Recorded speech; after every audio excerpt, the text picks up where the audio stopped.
Chapter 219. The next morning, He-Yen woke up slightly later than usual.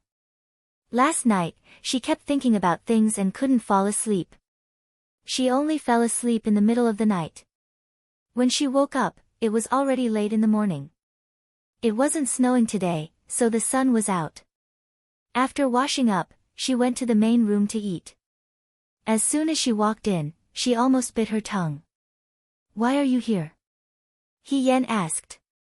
Someone was sitting at the table in the main room, drinking tea. Ching-mei stood at the side.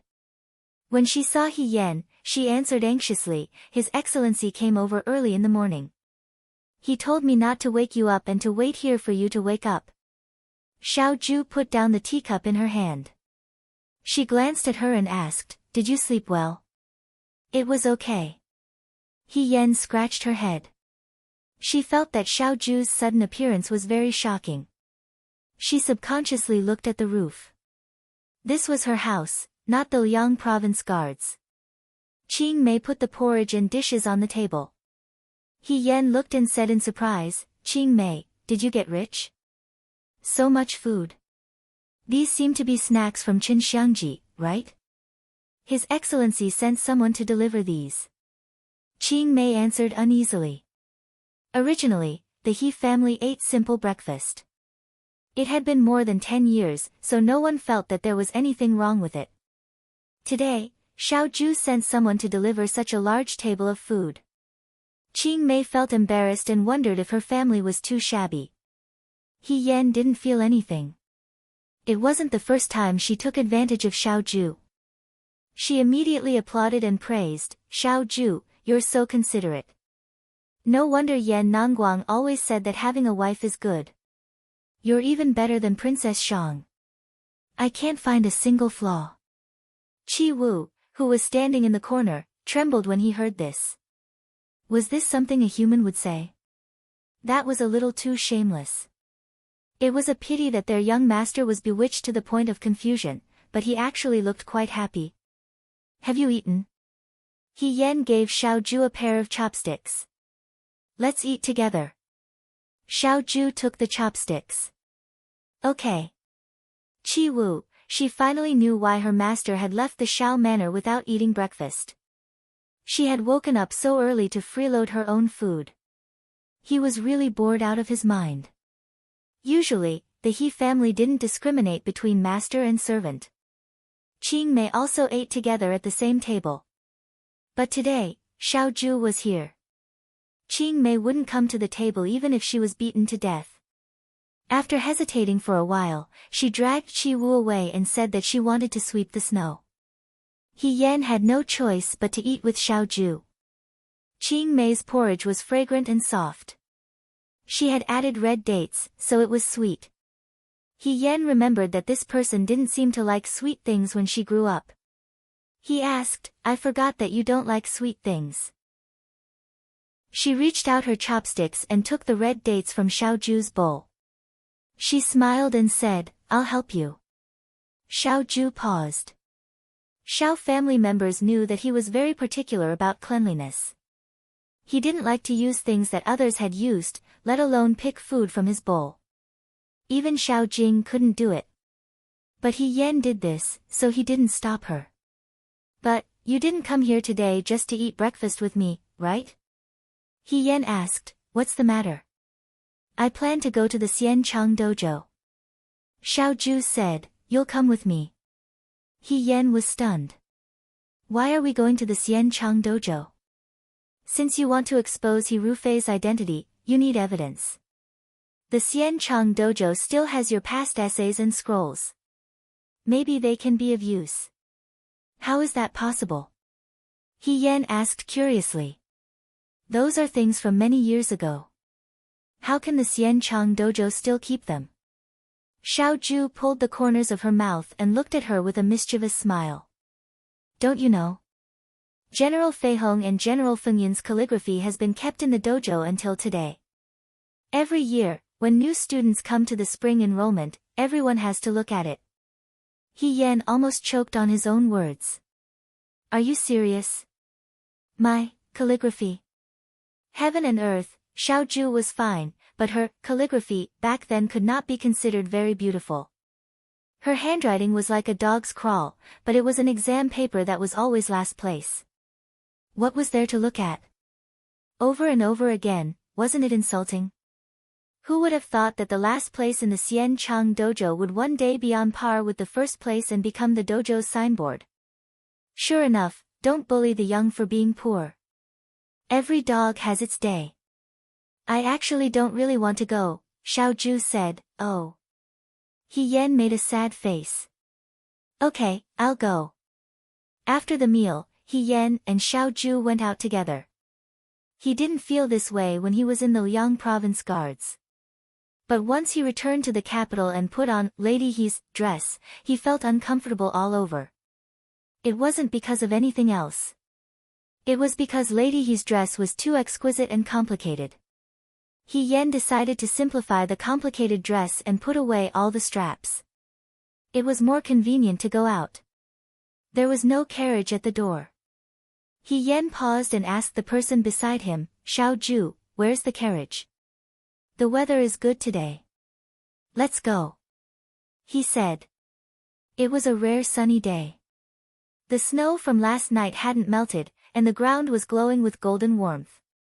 When they walked under the sun, they felt that the haze of the past few days had been swept away. Their bodies felt warm from head to toe. He Yan closed his eyes comfortably and said, it would be great if it was this warm every day.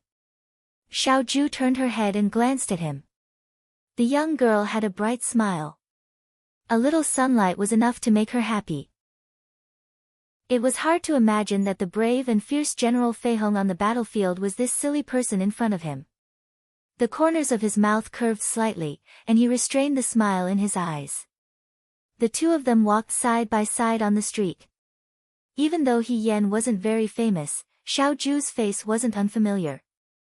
People recognized him from afar. Although they didn't dare to approach him, they still pointed and discussed in secret. Isn't that General Feng Yun, military governor Xiao? Who's the girl beside him? I don't think I've seen her before. When did military governor Xiao walk side by side with a girl in the daytime? She must be the fiancée that His Majesty has bestowed upon him. Fiancé? Are you talking about the Marquis He Yan?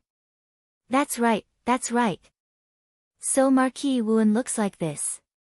She looks so soft and weak. How did she get on the battlefield?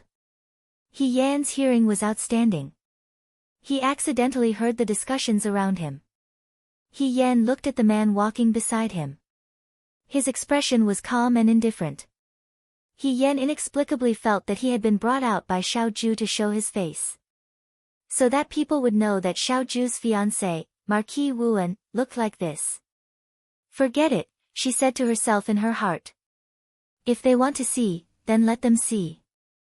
In the past, when she wore a mask, she had to hide. Now that she was openly using this face, even if there were people who wanted to substitute her, it would be impossible. Along the way, they were surrounded by people. After walking for a long time, the two of them finally arrived at the entrance of the Xian Chang Pavilion. Years had passed since they parted, but the Xian Chang Pavilion still looked the same as before. The mottled door, the familiar plaque, and the apricot tree at the entrance bent under the weight of the snow. He Yan looked and felt a little emotional. Her days in the Xian Chang Pavilion were not very relaxing. Now that she thought about it, it was full of happy memories. The teachers here taught her to be reasonable and righteous. Otherwise, a girl who couldn't distinguish right from wrong and disguised as a man, even if she was a chess piece of the He family, would still be an ignorant chess piece that couldn't control her own fate. The most correct thing He Yuansheng had done in his life was to send her to the Virtuous Prosperity Dojo, which changed her life. Let's go, Xiao Ju said. The two of them walked in together. As soon as they walked into the courtyard, they heard the sound of students reading in the academy.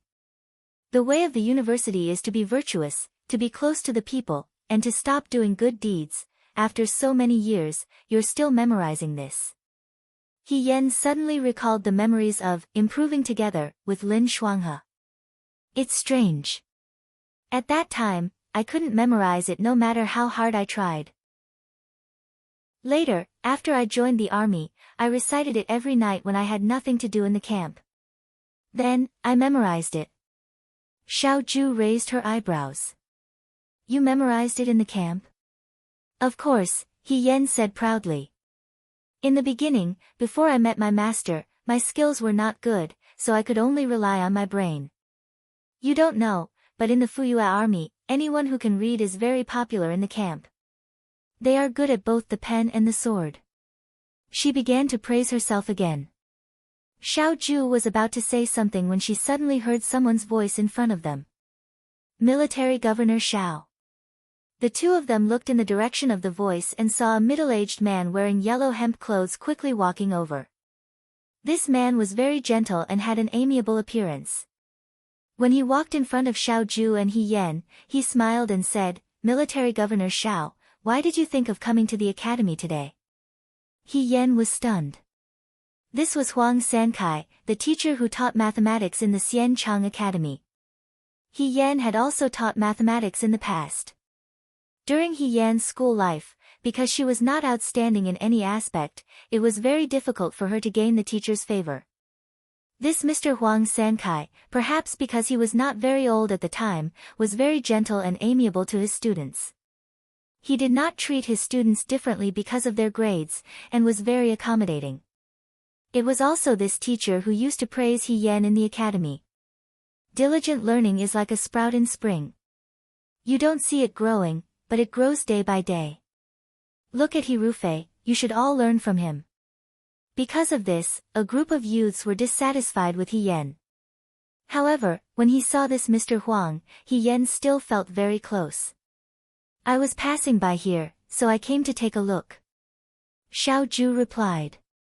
Huang Sankai showed an expression of pride, please come in, please come in.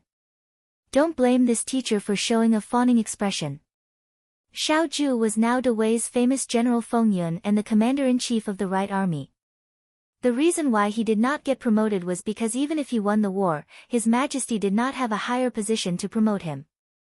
Moreover, when he was in the Xianchang Academy, instead of saying that the teachers were teaching Xiao Zhu, it was more accurate to say that Xiao Zhu came to the Xianchang Academy to go through the motions.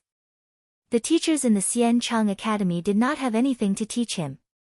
In order to avoid causing a commotion among the students, He Yan and Xiao Zhu went to the teacher's room. The teachers rested in this spacious room during the day and only attended 3 classes a day. Today's class was literature, mathematics, and etiquette. Tomorrow's class was bow, horse, and saber. When He Yan and Xiao Zhu walked in, there was no one else in the room. Huang Sankai first poured a cup of tea for the two of them and invited them to sit down. Then he got up and fiddled with the stove in the room. The stove in the room was warm, and a cup of hot tea was very comfortable. I did not expect Military Governor Xiao to be here today. Huang Sankai smiled and looked at He Yan. This is Marquis Wuan, Miss He. He Yan quickly got up and bowed. He Yan greets teacher. She was bowing to the teacher as a student, but it gave Huang Sankai a fright. He quickly got up and bowed back. Miss He is too polite. Please sit down. He Yan sat down. Huang Sankai smiled and said to He Yan, when Military Governor Xiao was a teenager, he was very popular with girls. However, I have never seen him treat anyone differently. At that time, I was wondering what kind of woman his future wife would be. Now, that group of brats have all settled down and gotten married, but I don't see any movement from him. Now that the dust has settled, I can be at ease. This Miss He, Huang Sankai said to He Yan, is very different from ordinary girls. I have stayed in Shuajing for so many years and have seen countless girls. However, Miss He is the first one I have seen. Military Governor Zhao's eyes are really sharp.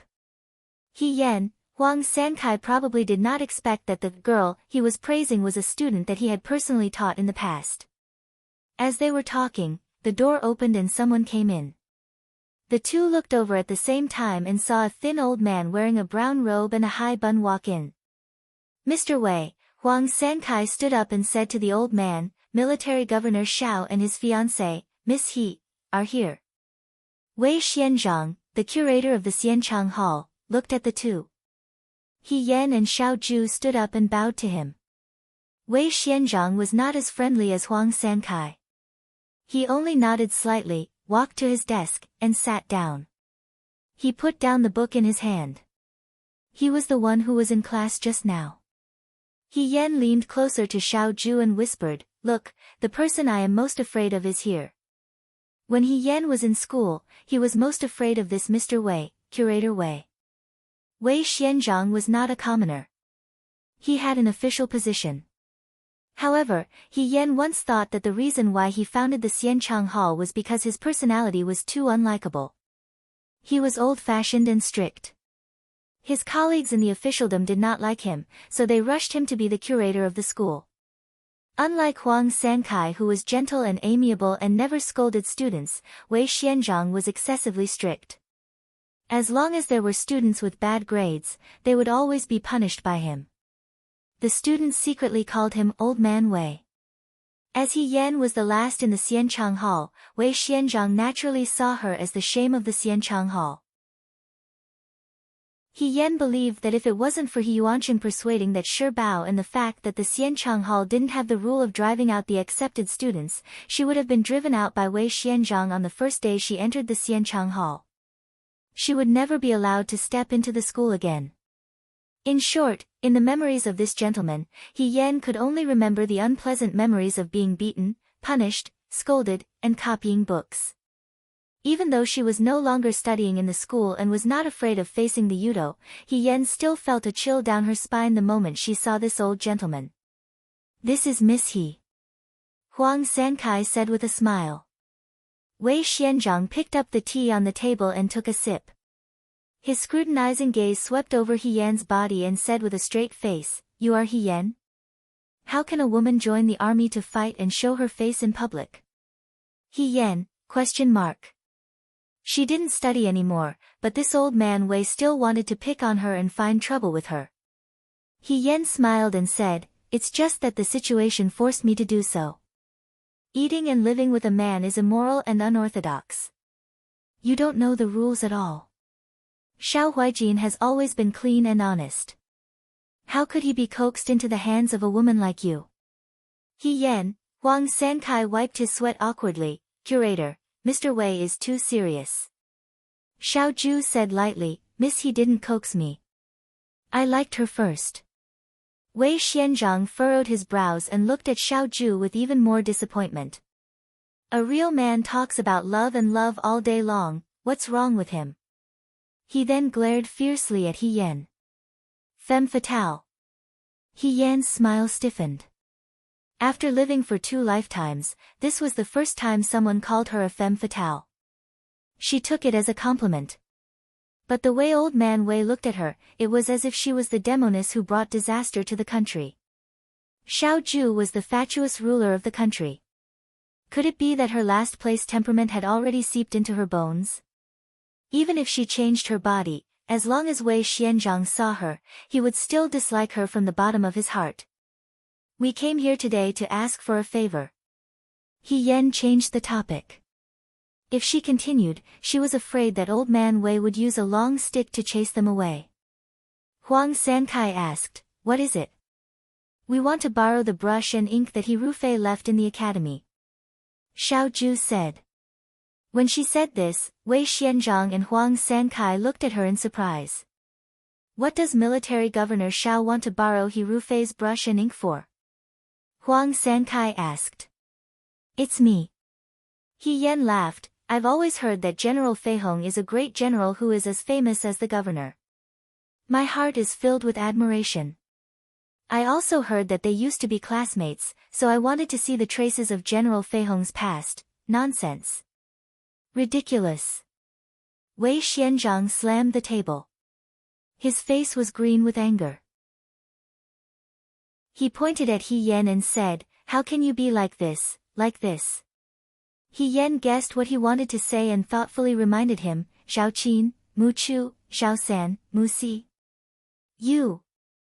Wei Xianzhang was furious. He turned and looked at Xiao Zhu. "Xiao Huijin, this is the wife you chose." The corner of Xiao Zhu's mouth twitched and she said, "It's nonsense. Sir, don't take it to heart. Please take a look at Hirufei's brush and ink first. Hirufei is a student of my Xianchang Academy. Wei Xianzhang flicked his sleeves and said, he is also a famous general of Dewei. How can his brush and ink be seen by just anyone? He Yan thought to himself. He didn't expect her to be so important in Wei Xuanzhang's heart. For a moment, he was touched and his resentment towards this old man disappeared. I'm not asking as a student, Xiao Zhu said calmly. I'm asking as the governor of the Right Army. Huang Sankai shuddered. He knew that when this young master was in the Xianchang Academy, although he didn't seem to cause trouble, he was definitely not an obedient person.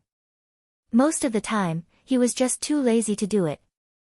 Now that he was talking about his official position, the Xianchang Academy couldn't act rashly in front of the Right Army's governor for the time being. He pulled Wei Xianzhang and squeezed out a smile. What are you saying? If military governor Xiao wants to see it, he can do so at any time. General He's brush and ink are stored in the study. The two of you, please follow me. Wei Xianzhang was furious. Huang Sankai, curator. Huang Sankai leaned closer to him and whispered, that's Commander-in-Chief Xiao we're talking about. Besides, most of the students who attend the spring recruitment every year are here because of Commander-in-Chief Xiao and General He.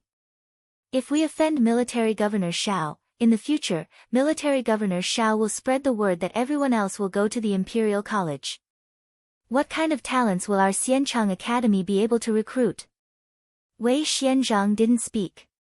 He only knew how to teach and didn't know anything about politics or business. Ordinary chores were taken care of by Huang Sankai. At this moment, when he heard Huang Sansai's words, he knew that what he said was reasonable. In the end, he couldn't keep his face. He snorted and left in a huff. Mr. Wei is just a bit old-fashioned. He doesn't have any ill intentions. Huang Sankai didn't forget to rope in He Yan. Miss He, please don't take it to heart. I know. He Yan smiled and said, I won't take it to heart. That's good. Huang Sankai brought the two of them into the library of the Xianchang Academy and left first. The library had a total of 3 floors. The topmost floor retained the brushes and ink left behind by the students in the past. In the past few years, the most famous people in the Xianchang Academy were He Yan and Xiao Zhu. Therefore, the scrolls, paintings they left behind were sealed on the same shelf. The top row was Xiao Zhu's, and the bottom row was He Yan's. He Yan took out a stack of exam papers and casually took out one. It was mathematics, and a C was clearly drawn on it. The paper was full of mistakes. The moment He Yan saw it, she subconsciously hid the exam paper behind her back. Xiao Zhu glanced at her and sneered, it's not like you haven't seen it before. Why are you hiding it? He Yan pursed her lips and thought for a while. Then, she said, I think it's unfair. Xiao Zhu took out a book and casually flipped through it. What's unfair? Think about it. He Yan answered seriously. When you met me, I was at the lowest point of my life. I didn't know anything and I wasn't good at anything. What you saw was the worst version of me. When I went to the battlefield, I knew everything. You didn't see me at my best. But when I saw you, you were always so good. He Yan said, don't you think it's unfair? Xiao Zhu laughed. Just as she was about to speak, she suddenly looked downstairs and her expression changed slightly. Someone came in. It can't be. He Yan whispered, didn't Mr. Huang tell us to look for books ourselves? Why did he let other students in? If those students saw us, wouldn't it be lively again? But soon, she realized that this was not the case. The footsteps coming up the stairs obviously belonged to someone who knew martial arts. Xiao Zhu and He Yan looked at each other and the two of them quickly hid behind another row of bookshelves. The distance between the bookshelves was very narrow.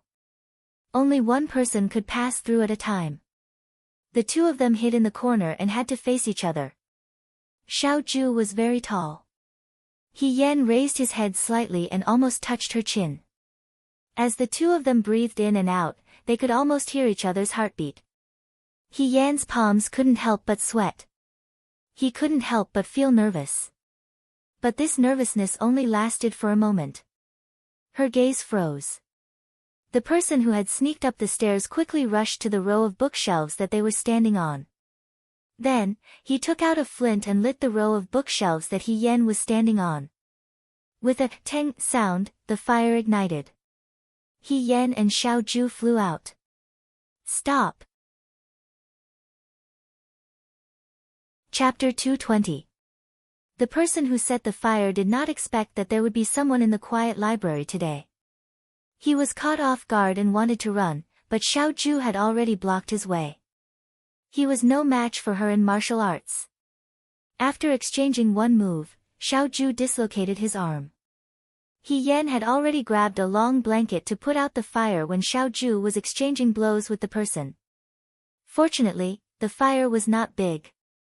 The person probably thought that the library was easy to set on fire, so he did not use ointment. Otherwise, the two of them might not have been able to put out the fire. The fire was put out in time, so only half of the books were burned. He Yan shook his head at Xiao Ju.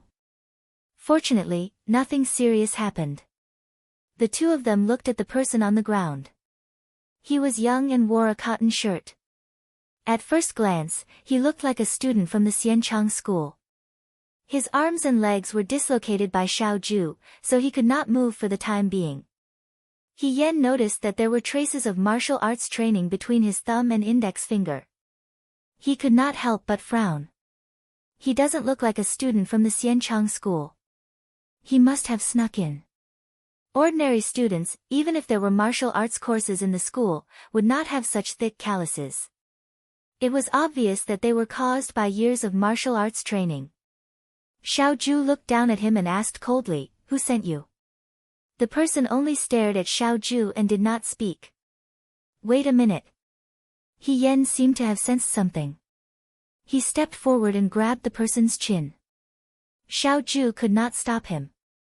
He Yan said, "He can't speak. He's a mute." The person was forced to open his mouth. His mouth was empty except for half of his tongue. It's very dangerous. Xiao Ju pulled her up and pulled her behind. Don't get too close. The other party found a mute and deliberately snuck into the Xianchang school just to set the library on fire. He Yan's attention was not on himself. He looked at Xiao Ju. It seems that someone has the same idea as us. Although there were rare and unique books in the hidden book pavilion, it was not enough to make people take the risk. What's more, the other party didn't send people to steal, but to set fire. Coincidentally, the one that was set on fire was the one that He Rufei had used.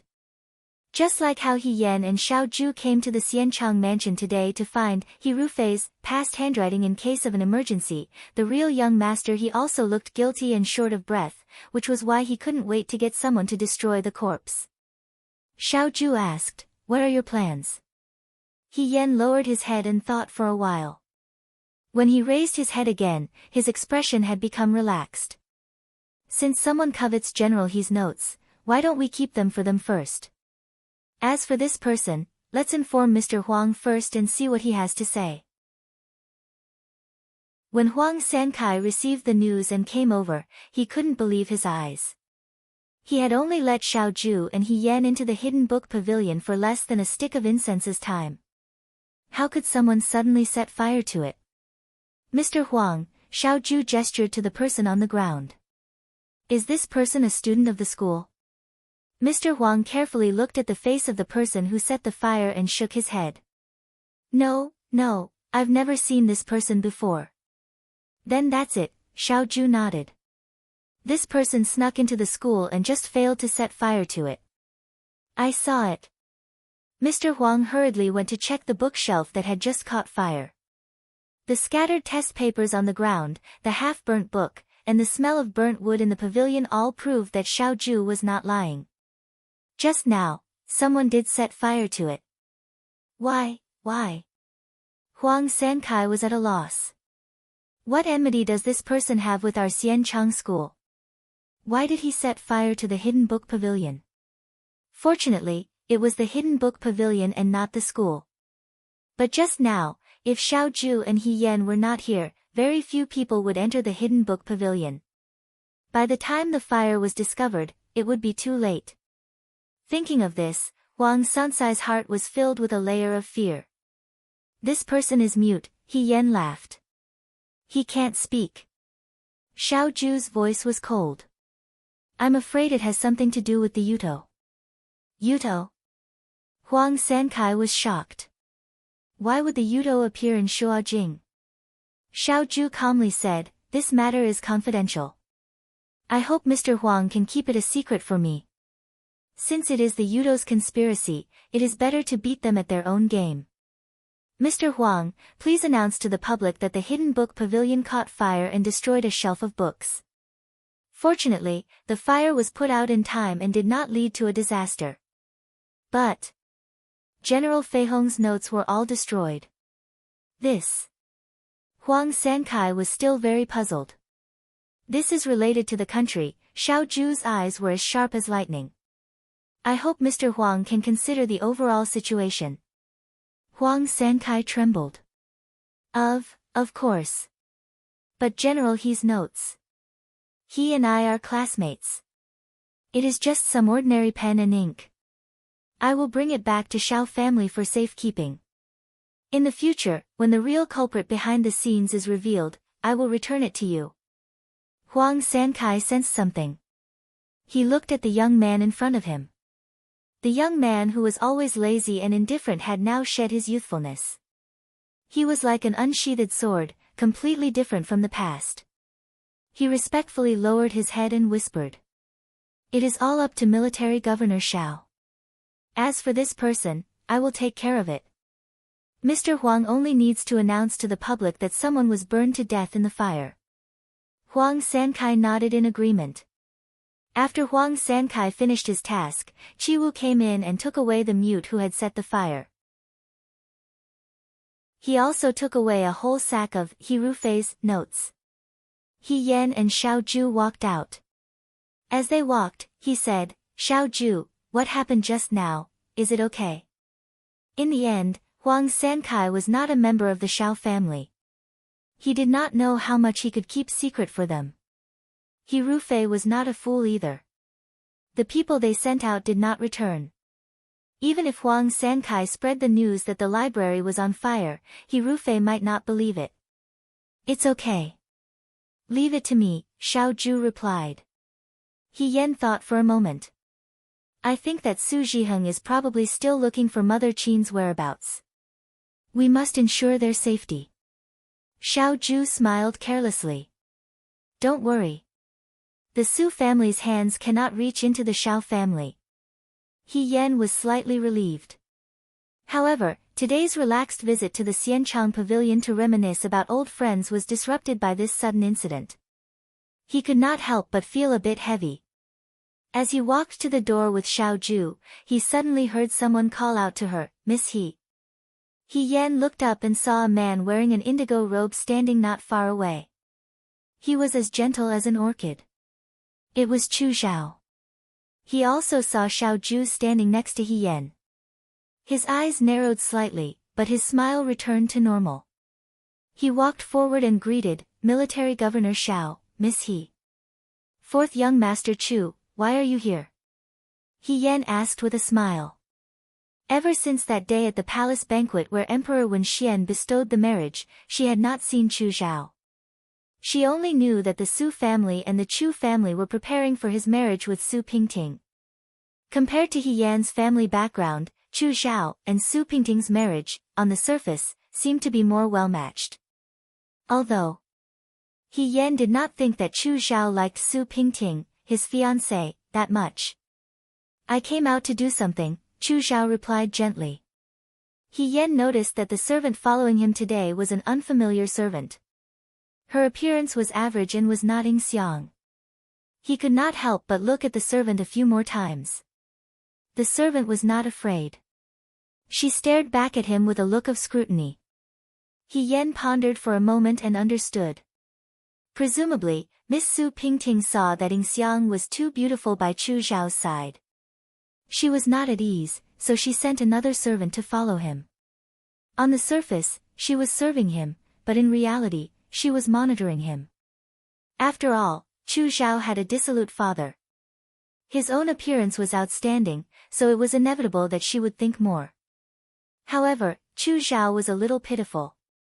As a man, he could not even decide whether to keep his servant by his side. Today was just the beginning. Once he got married, that Miss Su Pingting would only become worse. The maidservant also looked at He Yan with a bit of vigilance, as if Chu Zhao was a big fat piece of greasy meat, and all the women on the street were like hungry dogs, staring at him very closely. He Yan did not want to get into trouble, nor did he want to be a target for others. He said, "Xiao Ju and I still have something to do. We will leave first." When Chu Zhao heard the two words, Xiao Ju, he was stunned.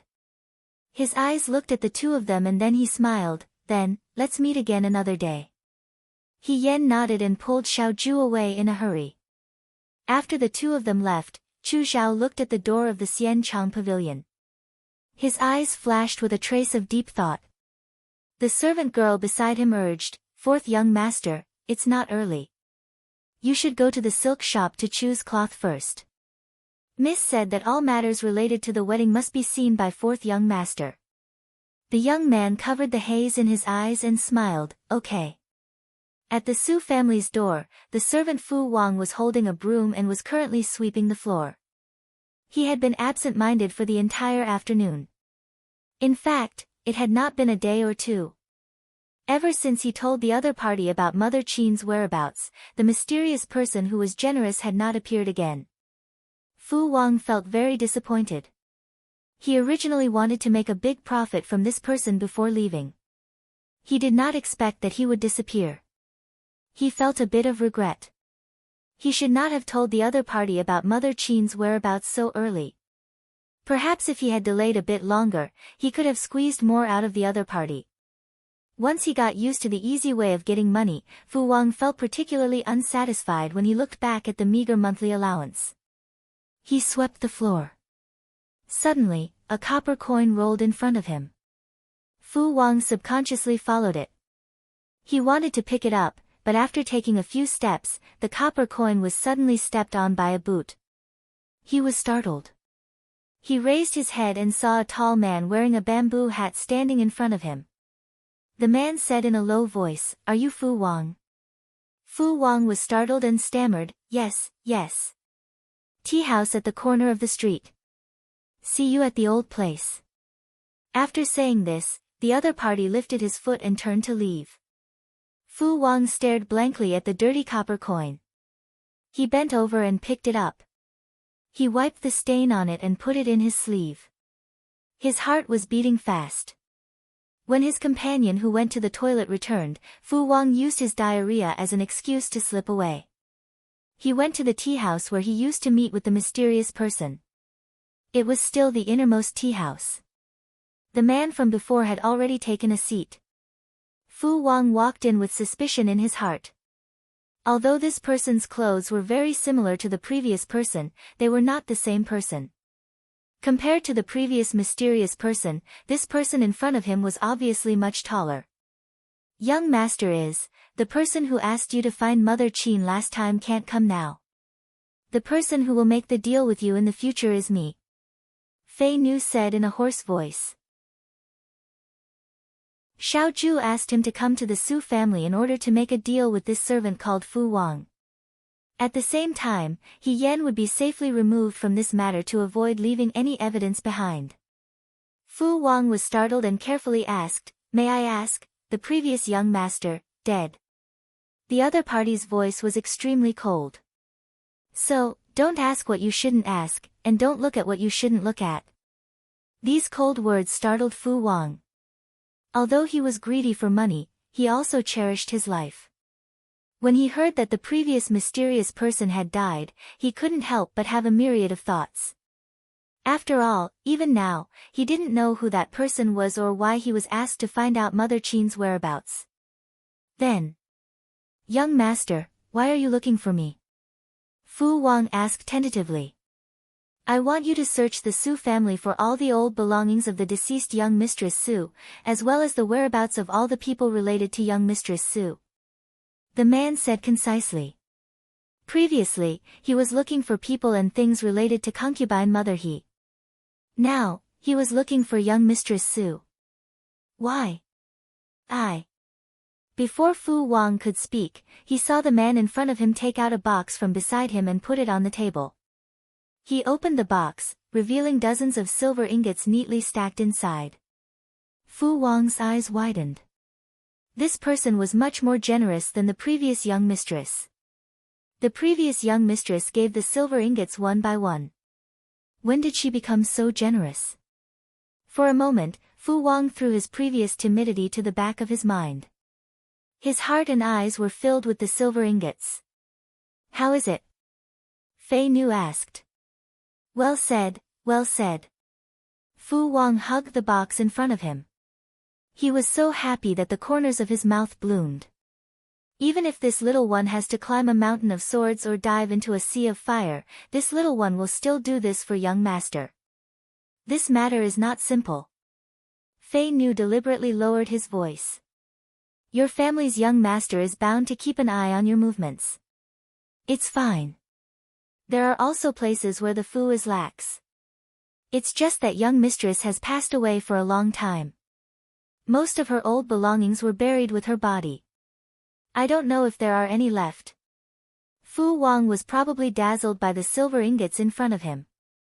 He racked his brain for a while before saying, however, young master was deeply in love with young mistress. The courtyard where young mistress used to live still maintains its original appearance. Perhaps one or two old items can be found. It's just that there are people watching the courtyard, so it's not easy to enter. However, he smiled fawningly. This little one should be able to think of a way to enter. This person was really greedy. Or perhaps, He Yen had already pulled out the greed in his bones. Now that it was out of control, it saved Fei Nu a lot of effort. Fei Nu looked at Fu Wang, seemingly satisfied. He said, very good. These silver ingots are only a deposit. If you can complete the task I've entrusted to you, in the future, our young master will definitely not treat you unfairly. May I ask? Fu Wang gathered his courage and asked, young master is. This time, the person opposite him was not as mysterious as the previous mysterious person. He only arrogantly raised his head and said, the current emperor personally conferred the title of General Feihong. He Ru Fei Gongzi. General He? Fu Wang asked in surprise. Why would General He? He did not finish his words. Thinking of this person's words, don't ask what you shouldn't ask. He smiled fawningly and said, I know. This little one will definitely do a good job for General He. After the task was completed, Fu Wang returned to the Su residence. He did not want to be out for too long and arouse suspicion. Fei Nu sat in the tea room. He drank the tea in front of him in one gulp and also stood up to leave. In the Crown Prince's residence, there was music and dancing today. The Crown Prince was in an extremely good mood. He half leaned on the soft couch and watched the dancing maids. Su Jingfu sat beside him. Prime Minister, why do you have time to visit me today? The Guang Yan smiled and said, Xilan and Pingting's marriage is approaching. The Su residence should be very busy. Su Jingfu smiled and replied, the affairs of the residence are handled by my wife. Today, I came to see your highness about the matter of the Wu Tua envoy. The Guang Yan stopped drinking and looked at Su Jingfu. Oh. What is Prime Minister's opinion? In less than half a month, the Wu Tua envoy will arrive in the capital, Su Jingfu said. Right now, there are more people in favor of peace than war. It will not be difficult to convince His Majesty. However, I hope that your highness will reconsider the matter of opening the market. What does Prime Minister Su mean? The Guang Yan asked indifferently. It was your idea to cooperate with the Yuto. Since it was the Yuto who suggested opening the market, why did Prime Minister Su change your mind at the last minute? Su Jingfu was not angered by the Crown Prince's attitude. He only smiled and said, "It's not that I changed my mind. It's just that now that Xiao Huaijin has won the war, the initiative is now in Dewei's hands. There's no need to feign civility with the Yuto. Once the market is opened, it will be difficult to negotiate with the Yuto. It's better to raise the price now. Otherwise, won't the Yuto have the final say?" A hint of displeasure appeared on the Crown Prince's face. However, this expression was quickly concealed. Prime Minister Su's words are reasonable. However, Prime Minister Su needs to be clear about one thing. This prince, and the Yudo have private dealings. Once this matter spreads, how can there be a future? The Yudo has something on us. If we don't give them the right to open the market in Dewei, will they let this matter rest? If they do something behind this prince's back, what if they delay this prince's great undertaking? The female performer in the room had unknowingly retreated. Su Jingfu was silent for a moment. He then cupped his hands and said to the Crown Prince, "Your Highness is wise." The Guang Yan smiled slightly. At this time, a beautiful woman wearing a wide-sleeved hibiscus fairy dress walked in from outside. She held a small silver pot in her hand. She walked in front of the Crown Prince, knelt down, and offered the wine in the pot. The Crown Prince drank the wine in front of her in one gulp. Then, he pulled the woman into his arms. The woman raised her head, revealing a beautiful face. Su Jingfu finally saw clearly that it was Ying Xiang, who was given to the Crown Prince by Chu Zhao a few days ago. Ying Xiang saw Su Jingfu and smiled sweetly. "Ying Xiang greets the Prime Minister. The servant sent by Xilan is indeed clever and quick-witted." The Guang Yan pinched the beautiful woman's face in satisfaction. "She's quite worthy of this prince's goodwill." "Very good." Ying Xiang rebuked, "Your Highness is too kind. This servant doesn't dare." Su Jingfu's smile froze slightly. In the past, this servant by Chu Zhao's side was too beautiful. Su Pingting had brought this servant to him many times to punish Ying Xiang. However, Su Jingfu also found out that Ying Xiang was saved by Chu Zhao at the entrance of the brothel. It was probably because Ying Xiang's experience reminded him of his mother, Yi Runmei, that he had a whole new level of respect for Ying Xiang. Chu Zhao was someone he had his eyes on. Su Jingfu did not want their teacher-student relationship to be damaged because of a little servant girl. Moreover, Ying Xiang had always been by Chu Zhao's side. This could also be a test. If Chu Zhao was only a man who was greedy for beauty, then he would not be of much use. There was no need for him to stay by Su Pingting's side. After so many years, Chu Zhao had obviously accepted the test. He had no romantic feelings for Ying Xiang. As Chu Zhao and Su Pingting's wedding date approached, Su Pingting became more and more anxious. It was not that Su Jingfu did not know that Su Pingting had privately gone to find the Crown Prince of Guangyan. However, he did not have any intention of stopping her. In the future, Chu Zhao would be Su Pingting's husband and Su Jingfu's son-in-law. If a little servant girl made his daughter unhappy, he would kill her, not to mention giving her away. Chu Zhao should have a balance in his heart. Chu Zhao made the right choice. Su Jingfu was very satisfied. Such a smart young man who knew how to make a choice was rare in the current Shuo capital. In the past, Su Jingfu's impression of Ying Xiang had always been that although she was beautiful, she was timid and quiet. She was an ordinary servant girl who did not cause trouble. However, now that he saw Ying Xiang smiling sweetly and leaning against the Crown Prince, Su Jingfu felt a sense of unease. The Crown Prince's residence never lacked beauties, nor did it lack smart people. The battles in the harem were not as easy as the politics in the imperial court. When Su Pingting sent Ying Xiang into the Crown Prince's residence, she did not have any intention of letting her live. However, so many days had passed, and Ying Xiang was living well. She had even received the Crown Prince's love. This was not something that could be achieved with just beauty. The innocent beauty's eyes were clear, as if she did not understand the filthy things of the world.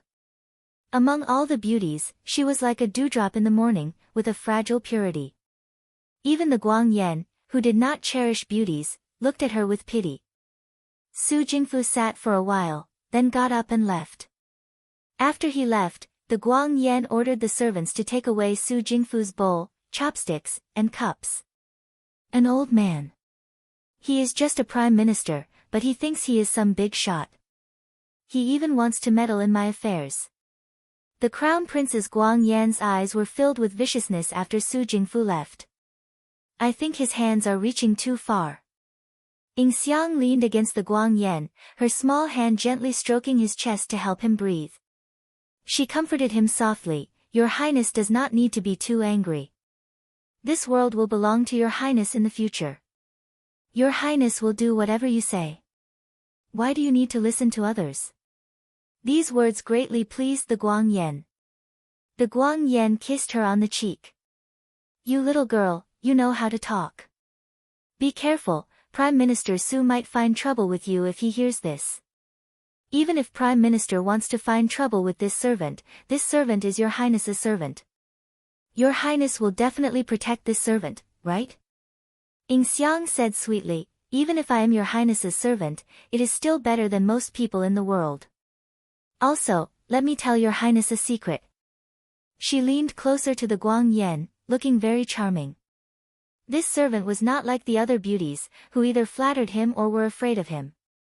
The Guang Yan liked it very much, so he asked, What secret? This servant also does not like Prime Minister Su, Ying Xiang said with a bitter face. Prime Minister Su has too many rules and always has his own ideas.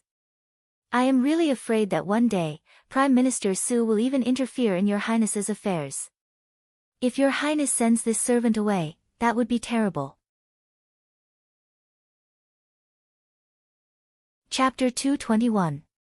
In the Shuo capital, there was an anecdote that someone set fire to the library of the Xianchang dojo. The arsonist was found and died in the sea of fire. An entire shelf of books was burned.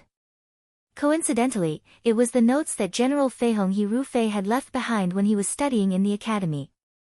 The Xianchang dojo had been famous for so many years and had produced two famous generals. Of the two famous generals, if General Fengyun was said to be a genius in the hearts of young people, then General Feihong He Rufei was often used as a role model by teachers to educate students. You have to know that when General He was in the Xianchang dojo, he was not good at his studies and was often last place. Even so, hard work can make up for it. Today, he is still not a great general of the Dewei. Therefore, not everyone in the world is a genius. But if you work hard, you can achieve great things. General He was an example of, hard work can make up for it. Just relying on the words of his classmates and teachers was not enough. The notes in the library were evidence. Now that this evidence was mysteriously burned, many teachers in the Shuo capital secretly cursed the arsonist for being immoral. But at the same time, the students in the academy all cheered. After all, being forced to make up for it with hard work was not an easy thing to do. In the He residence, He Rufei sat in the study and looked at the subordinate that reported the news. You are saying that the death soldiers that were sent to set the fire did not even leave behind a corpse? He asked. That's right. Rufei, He Yuanqing narrowed his eyes, do you feel that something is wrong? They just burned a shelf of books and died in the fire. Not even a corpse can be found. I feel that something is wrong. The subordinate respectfully replied, I asked around the Xianchang dojo. The fire in the library is true. Now, all the students in the academy have returned home. The head of the academy is asking people to repair the burned shelves. It is said that not a single note of General He's was left behind. He Yuanqing thought for a moment, Rufei, if you are worried, do you want to personally go? No. He Rufei flatly refused, now that we're in troubled times, I have to be even more careful with my words and actions. The Xianchang dojo has just caught fire. If I go there now, it's hard to avoid being caught. We still haven't settled the matter from last time, so we definitely can't let our guard down. Thinking about what happened last time, He Rufei was extremely frustrated. He had already made up his mind to take He Yan's life, or at least he wanted to test him. But he didn't expect that woman to be so skillful. Fortunately, he found all the men of sacrifice and didn't reveal the secret. In the end, he pushed all the evidence to the Fan family, but the Yamen refused to close the case. He Rufei sent someone to investigate and found out that it was Xiao Ju who had interfered. Xiao Huijin valued his fiancée very much. Now it seemed that he wanted to stand up for her. He Rufei didn't care about the daughter of a guard at the city gate, but he had heard of Xiao Ju's methods. Even Su Jingfu couldn't get any benefits from this person, so of course he was afraid. Forget it, since the notes have been burned, let's not talk about the rest. He Rufei changed the topic. Soon, the envoy from the Wu Tuo will enter the capital. At this time, it's better not to cause trouble. He Yuanqing paused and looked at He Rufei. Once the Wu Tuo enters the capital, His Majesty will definitely discuss the war and peace. If not, our He family, father, our He family will naturally make peace. He Rufei sneered, not to mention the Battle of Huayuan, we are already tied to Prime Minister Su. Even now, for the sake of the He family, we have to stand together. Xiao Huijin already has a grudge with us. Helping Prime Minister Su is helping ourselves. Of course I know, but... He Yuanqing's eyes flashed, my son, in today's court, the fourth prince's support is quite high. You see, no matter how high the fourth prince's support is, it can't be higher than Prime Minister Su. He Rufei frowned. Moreover, the Dewei values etiquette the most. The crown prince is the legitimate heir, and the fourth prince doesn't have the support of his mother's family. Father, at this time, our He family can't take a neutral position. We must stand on the crown prince's side without reservation. He Yuanqing sighed, I'm just worried. He Rufei's eyes flashed with a trace of mockery. He looked at He Yuanqing, Father, if you want to obtain great wealth, you have to take risks. When my younger sister reached the rank of Grand General, there was no turning back. He Yuanqing stilled, as if the secret in his heart was suddenly exposed. A trace of embarrassment floated on his face. After a pause, he stood up and said, since you've already made up your mind, then we'll do as you say. I still have matters to attend to, so I'll leave first. He left as if he was escaping. He Rufei looked at He Yuanqing's hurried figure and smiled. He leaned back, his face gradually darkening. He didn't know when it started, but the entire He family had started to act according to his wishes. Even He Yuanqing and He Yuanliang had to be careful when they spoke to him. He Rufei had heard more than once from the servants in the residence that the eldest young master's temperament had become more and more eccentric in recent years. He was especially different from the past. After He Rufei heard this, she ordered for the servant who spoke to be executed immediately. After a few times, no one dared to gossip behind his back. Those who achieved great things didn't care about trifles. Of the two brothers of the He family, He Yuanliang was cowardly, sly, and cunning. He Yuanqing was vicious and merciless, but unfortunately, he had many misgivings and didn't dare to take a risk. Now, there was only a woman with the same name and surname, and she had become enemies with Xiao Huijin. When he did things, his hands were tied, and he was an eyesore. How could they know that if they wanted to achieve great things, their hands would be stained with blood? For example, in the Battle of Huayuan, in order to prevent future troubles, he took the initiative to get in touch with Su Jingfu. Su Jingfu and Yuto also had secret dealings. It was just a casual matter, but He Yan's trusted subordinates were all buried in that battle that didn't require him to pay such a high price. After that, there were very few people who understood General Fei Hong. As a general, he had a clear conscience. He Rufei didn't feel the slightest bit of guilt for his own actions. He also didn't feel the slightest bit of sympathy for his cousin who died early.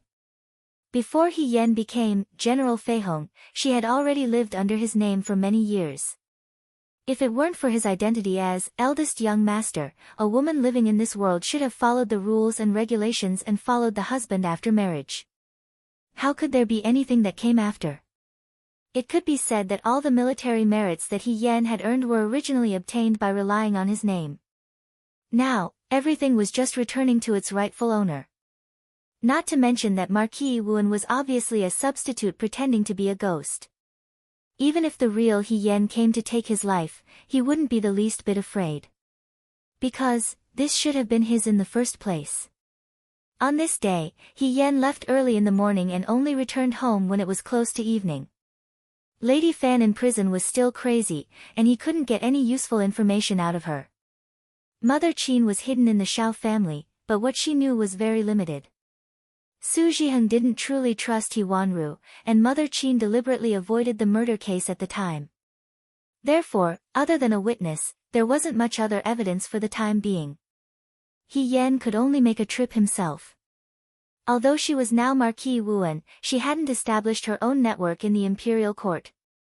Her colleagues saw that she was a woman, and although they flattered her on the surface, they actually despised her in their hearts.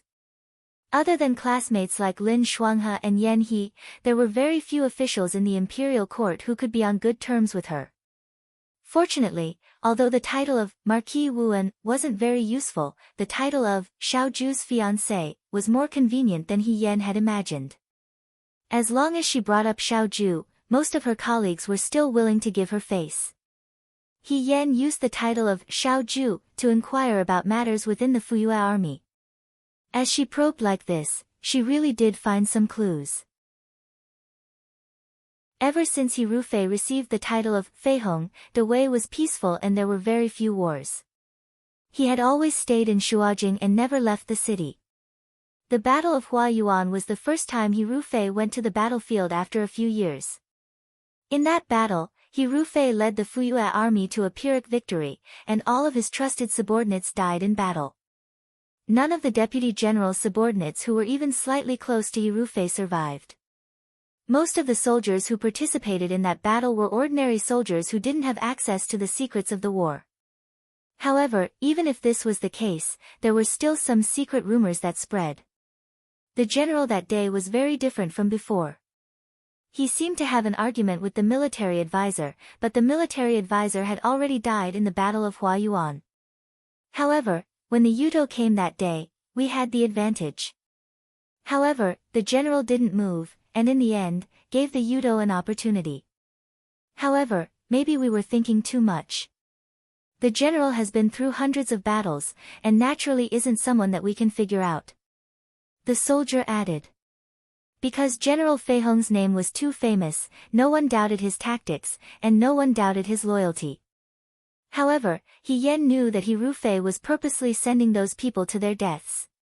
Before this, He Rufei had never led an army. In the Battle of Huayuan, he was able to let his most valued subordinates be completely wiped out, and he was able to escape unscathed. There was no such logic in the world, unless he had been secretly colluding with the Yudo. Thinking about this, He Yan realized that when she pretended to be He Rufei in the Rundu and attacked the Yudo's camp, General Huye's reaction was also very thought-provoking. If He Rufei really wanted to protect his identity from being exposed, and did not hesitate to ask a tiger for its skin, and betray the country's ruler, this crime was unforgivable. As she thought about this, she unknowingly walked to the door. Just as she entered the door, Qing Mei saw her and hurried over, saying, "Miss, you're finally back." "What's wrong?" He Yan asked curiously. Ever since her identity was exposed, He Yan had let Xiaoju take Qi Wu away during the day, and come back at night. A good bodyguard couldn't just stay by her side and not do anything. Therefore, after Qi Wu left, Qing Mei went back to her old days. It was rare to see her so flustered. Someone came to the house, Qing Mei said in a small voice. They said they were looking for Miss. Just as she finished speaking, He Yan heard a familiar voice, "Big brother." She turned around and saw a yellow-clothed youth with red lips and white teeth running over from the hall. He walked 2 circles around her with a face full of surprise. "Big brother, I didn't think you were really a woman." Qing Mei reminded him kindly, "Little Gongzi, our family's miss is a woman." He Yan didn't expect Cheng Li Su to come to his house. It seemed to have been a long time since he last saw him. This youth had grown a bit taller, but his eyebrows were still as arrogant as before. "Why are you here?" He Yan asked. "Today, I snuck out when no one was paying attention." Qingli Su said with a bitter face, after I returned to the capital from the Liangzhou Guard, I was forced to go to school. I had no freedom at all. When I heard that Big Brother had returned to the capital, I wanted to come and see, but the school was very strict and I couldn't leave. When I returned, I heard that you were a woman, and that you had become my uncle's fiancé. Big Brother. What's going on? How did you become a woman? It had been so long, but he didn't expect someone to still be concerned about this matter. He Yan was helpless and could only say, I was a woman to begin with. At the time, I was forced by the situation and had no choice but to disguise myself as a man and enter the military. When I returned to the capital, my identity was naturally revealed. I'm sorry for the misunderstanding. As soon as he said this, he heard another voice say, So, you admit that you lied? He Yan was startled and saw Song Taotao walk out from the back. The little girl was even more lively and delicate than when she was in the Liangzhou Guard. The Song family probably doted on this daughter very much.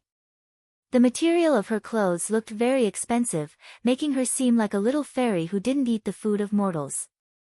However, unlike her delicate face, her expression was like that of an infatuated girl who had been abandoned by a heartless man. Tao Tao.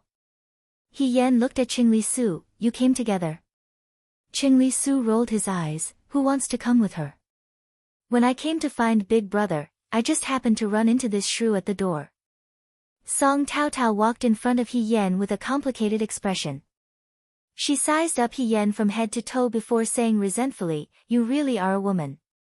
He Yan, it was impossible for He Yan not to have noticed the little girl's thoughts from beginning to end. After all, this child was pure and sincere. Her thoughts were written all over her face. Even an idiot could see her undisguised admiration and affection. However, when they were in the Liangzhou Guard, He Yan couldn't reveal his identity. He also couldn't remind this child that she was a woman and couldn't marry Song Taotao. Now that she had come knocking on his door, He Yan inexplicably felt a bit guilty. He felt like a stinky man who had deceived a young girl's pure feelings. She carefully considered her words. She still hadn't figured out how to say it without hurting Song Taotao's fragile young girl heart. Song Taotao also felt wronged. It had been a long time since she found out that He Yan was a woman. However, Song Taotao couldn't convince herself no matter what. She had to see He Yan in person to believe it. Today, she had finally managed to convince her parents to come out with her retainer. She hadn't expected to run into Qingli Su, this jinx. That wasn't all. Now that she saw the slender and elegant woman in front of her with a heroic and elegant appearance, Song Taotao finally had to accept a heavy reality. He Yan was indeed a woman. She was even a good-looking woman. How could she have thought that this woman was a man at the time? She had even wanted to break off her engagement with Qingli Su and marry him. It's all your fault. Song Taotao was used to being pampered and was flustered. She vented all her anger on He Yan. Why did you come to the Liangzhou Guard to deceive people for no reason? Sorry, He Yan carefully apologized to the child, I didn't do it on purpose. Why didn't you do it on purpose? The more Song Taotao thought about it, the angrier and more wronged she felt. She stared at He Yan aggressively, you just wanted to show off your own heroic appearance so that you could outshine everyone else. Everyone else would look at you and you would be the only one in the limelight. He Yan couldn't say anything, it's all your fault. Enough. Another voice interrupted. He Yan turned around to look. He Yunxing walked in with a cloth bag on his back. He blocked He Yan's way and looked at Song Taotao with a cold face, who are you? Who allowed you to be so impudent to my sister in my house? He Yan felt a headache coming on. Right now, there was only her, Qing Mei, and the naughty child in the room. The situation was very awkward. Yunsheng, this is Miss Song, and this is young Master Cheng. They are all friends I made in the Liangzhou Guard. She then said to Song Taotao and the others, this is my younger brother, He Yunsheng. Friends? He Yunsheng glanced at Song Taotao and said unhappily, how can friends be so aggressive? He Yan, I already told you not to be friends with just anyone. Song Tao Tao was stunned for a moment. He Yunsheng's appearance was too sudden and she didn't react for a moment. At this moment, after hearing He Yan's words, she focused her attention on He Yunsheng again. In fact, He Yunsheng was a bit similar to He Yan, but he wasn't as warm and gentle as He Yan. He always had a smile on his face when he met people. He was taller than He Yan by a head. The handsome and cold young man standing there was quite eye-catching. A man who looked similar to He Yan, but his temperament was completely different. This feeling was very strange. Song Tao Tao stared at him blankly and forgot to talk back. He Yan fiercely pulled He Yunsheng's arm and whispered in his ear, "She's a girl. Can you not be so fierce?" "I don't care if she's a girl or a man," He Yunsheng frowned, "talking to you like that, do you think I'm dead?" This damn child is getting more and more rebellious, He Yan thought. He guessed that Song Tao Tao would cry after being yelled at like this. Before he could think of how to comfort the crying girl, Qing Lisu had already surrounded He Yunsheng again in surprise. She grabbed his hand and said, "You're my big brother's younger brother, so you're my brother too." "My name is Qing Lisu." "Brother He, did you just get out of school?" He Yunsheng had never seen such a friendly person. He immediately took a step back and shook off Qing Lisu's hand. He frowned and said, "Who's your big brother?" "It's your sister." Qing Lisu answered matter-of-factly. As soon as the words came out of her mouth, she seemed to feel that it was wrong and quickly changed her words. "It seems that I shouldn't call her big brother now. How about calling her sister?" No, my big brother is my uncle's fiancé. In that case, I should call her aunt." He looked up at He Yan and called out with perfect articulation, "Aunt." "He Yan, how did she get such a big nephew out of nowhere?" That was not all. Qing Lisu looked at He Yunsheng and said, "You're my aunt's brother, so I should call you Uncle." Uncle He. The He siblings were shocked by Qing Lisu's natural way of calling him a relative. Even Song Tao Tao could not stand it and scolded her, "Why are you calling him that? Be careful, or military governor Xiao will come after you if he hears you." "I'm not calling him that. Anyway, I'm going to be your aunt sooner or later." Qing Lisu did not feel that there was anything wrong with having a lower seniority. She said happily, "In the future, I'll have 2 more relatives. Aunt, uncle, I haven't eaten yet. Do you want to have dinner together?" He Yunsheng could not take it anymore. He said to He Yan, "What kind of people have you befriended?" He turned around and left in a huff. He Yan, she couldn't be blamed. Qing Lisu had never played by the rules. She smiled and looked at Song Tao Tao. "Tao Tao, have you eaten? Do you want to eat together?" She thought that the little girl was here to denounce her today, and this meeting was not very pleasant. Second Miss Song, who was pampered and spoiled, might not be used to eating in this rough house. Unexpectedly, Song Tao Tao paused and nodded as if nothing had happened. "Okay." He Yan was really frightened. What was going on today? Both of them did not play by the rules. However, since they had already stayed, they still had to pay for the meal. However, the He family's food was simple. He was afraid that it would not suit the young master's and young ladies' tastes. He Yan ordered some money and had Qing Mei go out and buy some side dishes. When He Sui came back, he was quite surprised by the people in the house. When he heard that they were He Yan's friends from the Liang Province Guard, he immediately smiled and greeted them, thinking that they were familiar juniors. Everyone ate at the same table. Other than Song Tao Tao, who was silent, and He Yunsheng, who had a sour face, they got along quite well. He Sui always wanted to know how He Yan was doing in the Liang Province Guard. However, it was not good to ask Xiao Ju all the time. Now that there was a ready-made candidate, of course, he would not let go of such a good opportunity. Qing Lisu was also a chatterbox. As long as He Sui asked, he would tell him everything he knew. He Yan suspected that he could even remember how many biscuits he ate in the Liang Province Guard. However, Thanks to this group of children, his gloomy mood from inquiring about the Fuyue army during the day was greatly alleviated. After the meal, He Yan saw them out the door. Song Tao Tao and Qing Lisu both brought their own carriages and servants. Qing Lisu had only been with He Sui for a short period of time, but she had already become good friends with him despite the difference in age. They had even agreed on a date for their next meal. He Yan finally managed to send them away with great difficulty before he left the room. Outside the door, Song Tao Tao got into her family's carriage. The maidservant next to her carefully asked, "Young miss, you've seen Miss He today.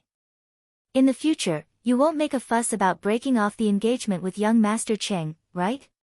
Her sweetheart was a woman, so naturally, it was impossible. In the future, what reason would Song Tao Tao have to break off the engagement? Song Tao Tao said unconcernedly, "I admire Military Governor Xiao very much. It is my good fortune to be able to become friends with him. However, I have never thought of becoming his niece-in-law." The maidservant was stunned. She did not understand what Song Tao Tao meant. Song Tao Tao lowered her head. Thinking of the face of the green-clothed youth she had just seen, she secretly pursed her lips. She originally wanted to be Xiao Zhu's sister-in-law. Unfortunately, Xiao Jing was already married. However, now that she thought about it, being Xiao Zhu's sister-in-law was not a bad idea. Chapter 222. At night, at the Su residence, someone got out of bed and lit an oil lamp. The mattress next to her was empty. Su Zhiheng was sleeping in the study again tonight. He Xining walked to the table, picked up an outer robe, and put it on. She looked at the flickering wick of the oil lamp with a complicated expression. She didn't know when it started, but there seemed to be an invisible barrier between her and Su Zhiheng. To be more precise, after the last palace banquet, Su Zhiheng became particularly strange. Later, she met her eldest sister, Marquis Wuan, He Yan, at Yuhua Temple. Not long after she returned to the residence, He Rufei came to visit her. Rather than calling it a visit, it was better to call it a probe. There were some things that once there were signs of suspicion, it couldn't be dispelled. He Xining could feel that the Su family was hiding a big secret. Perhaps it was related to her eldest sister who had passed away, or perhaps, it was also related to the He family. She stood in front of the window. The winter in the capital was extremely cold. On such a cold night, the servants had all returned to their rooms to sleep. He Xining looked at the bare branches outside the window. After thinking for a long time, she finally put on a cloak, picked up an oil lamp, and left the room. Her movements were very light and she walked very carefully. She didn't disturb anyone else. The Su family's night watch was outside the main courtyard and wouldn't come in. The light of the oil lamp was very dim. It could only barely illuminate the path under her feet. He Xining felt her way in the dark until she arrived in front of an abandoned courtyard. This abandoned courtyard was the courtyard where her eldest sister, He Yan, had once lived. Even after He Yan's death, Su Zhiheng still maintained the courtyard's original appearance. The last time He Xining was here, she saw Su Zhiheng frantically rummaging through the drawers. She hadn't been able to see what Su Zhiheng was looking for before she was discovered. This time, there was no one around, so she wanted to take a look. Although no one lived in this courtyard, the snow in the courtyard had been swept clean. She walked to He Yan's room. The room wasn't locked. With a gentle push, the door opened. He Xining walked in. There was a musty smell in the room. It was cold and damp. He Xining was slightly surprised. Didn't they say that Su Zhiheng often missed his elder sister? But if he really missed his elder sister, why didn't he clean the room? Instead, it was covered in dust. It was as if no one had set foot here for a long time, and he couldn't wait to avoid it. He Xining looked around with the lamp in his hand. This was a woman's boudoir. In front of it was a shelf with some inexpensive vases and ornaments. In the middle was a small table covered with a thick layer of dust. The teacups and teapot were even covered with cobwebs. Further inside was a large wooden bed. In comparison, this bed seemed to be cleaner as it was covered with a thin blanket. This room looked cold and empty. It was not as warm and exquisite as a girl's boudoir. As soon as he entered, he felt a chill in his face. Although He Yan had married not long after he came back to live in the He family, the boudoir before marriage was still meticulously decorated. If this was the house where He Yan used to live in the Su family, and this house still retained the original appearance of He Yan when she was alive, then He Xining thought that her elder sister who died early most likely didn't live as well as the rumors said in the He family. If it was because he was blind, then it wasn't appropriate to put too many things in the room to avoid tripping over the master, but the furnishings and utensils here were too shabby and perfunctory. There was also nothing to relieve boredom. A blind man living alone in such a large room. If it was him, he would have been driven crazy long ago. He Xining walked to the front of the table. Last time, she saw Su Zhihan rummaging through the boxes and cabinets. She didn't know what he was looking for. She pulled out a wooden drawer, and as expected, it was empty. Thinking about it, if there really was something, it would have been taken away by Su Zhihan long ago. She didn't realize that she had unknowingly placed Su Zhihan in an opposing position. Towards this gentle and considerate husband, she no longer relied on and trusted him like she did in the past. Instead, it was replaced by vigilance and suspicion. Even the warmth of the past had become hypocrisy in He Xining's eyes. He Xining walked around the room and checked all the wooden drawers and shelves. She didn't find anything useful. She had been out for too long, and it was too cold outside. The wind directly drilled into her knees. She rubbed her numb legs, looked at the relatively clean bed, and sat on the edge of the bed. In the room, only the oil lamp in her hand emitted a faint light. Sitting here, she inexplicably felt a bit strange. When she calmed down, He Xining was a little regretful. Why did she come here all of a sudden? There was no one here. It was said that the souls of the dead would linger in the place where they lived. If his elder sister was here. Although they were blood relatives, they weren't very close before. Moreover, if they really saw a ghost at night, it could scare people to death. He Xining couldn't help but grip the bedpost tightly. This was a habit she had developed since childhood. When she was young, she was timid and always slept with her mother. When she grew older, she couldn't sleep with her mother anymore. He Xining had her own courtyard. When she lived alone, she was still very afraid. When she was most afraid, she would lean against the inside of the bed at night, tightly holding the bedpost against the wall, and softly praying for Bodhisattva's protection. It was the same today. However, when her fingers slid down the bedpost, she suddenly felt that something was wrong. He Xining was startled. She stretched out her hand to touch the spot just now and felt that something was wrong. She climbed up to the head of the bed and raised the oil lamp to look inside. Suddenly, she found that on the bedpost against the wall, there was a slightly protruding piece of wood. The girl was careful. She used her fingers to pull it out, and that piece of wood fell off. From inside, a roll of yellow paper was revealed. It seemed to have something written on it. Her heart was beating fast. She only knew that if this thing was hidden here, it must be very important. Perhaps this was what Su Zhihan was looking for. She couldn't tell when someone would come here. He Xining exerted her strength and pulled out something that looked like a book from the bed post that had been deliberately hollowed out. She hurriedly hid the book in her bosom and hurriedly fastened the wood of the bed post. Only then did she carefully leave while holding the oil lamp. The surroundings were strangely quiet. He Xining secretly returned to her room. Only then did she dare to take out the book from her clothes. She used the weak light of the oil lamp to take a look. Sure enough, it was a book. She looked at a few pages and was stunned. This was a military book. All kinds of military strategies were recorded in it. On the side, there were notes and opinions written by the reader. Looking at the handwriting, it definitely wasn't Su Zhihan's. No one in the Su family practiced martial arts. Moreover, it was hidden in such a secretive way. It was also in He Yan's room. No matter how she looked at it, this military book was left behind by her elder sister who died early. But, how could Yen read a military book? If it was her cousin Hirufei, it would be more likely. However, Hirufei's military book didn't appear in the Su family.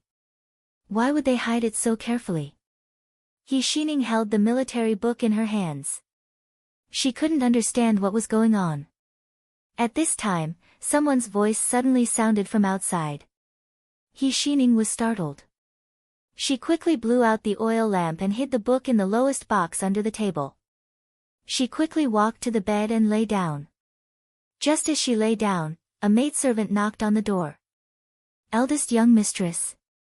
Eldest young mistress. What's the matter? Shining pretended to be sleepy as she answered. There was silence outside for a while. Then, someone said, a thief entered the courtyard. Eldest young master told us to come and ask eldest young mistress. A thief entered? Shining was a bit nervous. However, she still pretended to be surprised.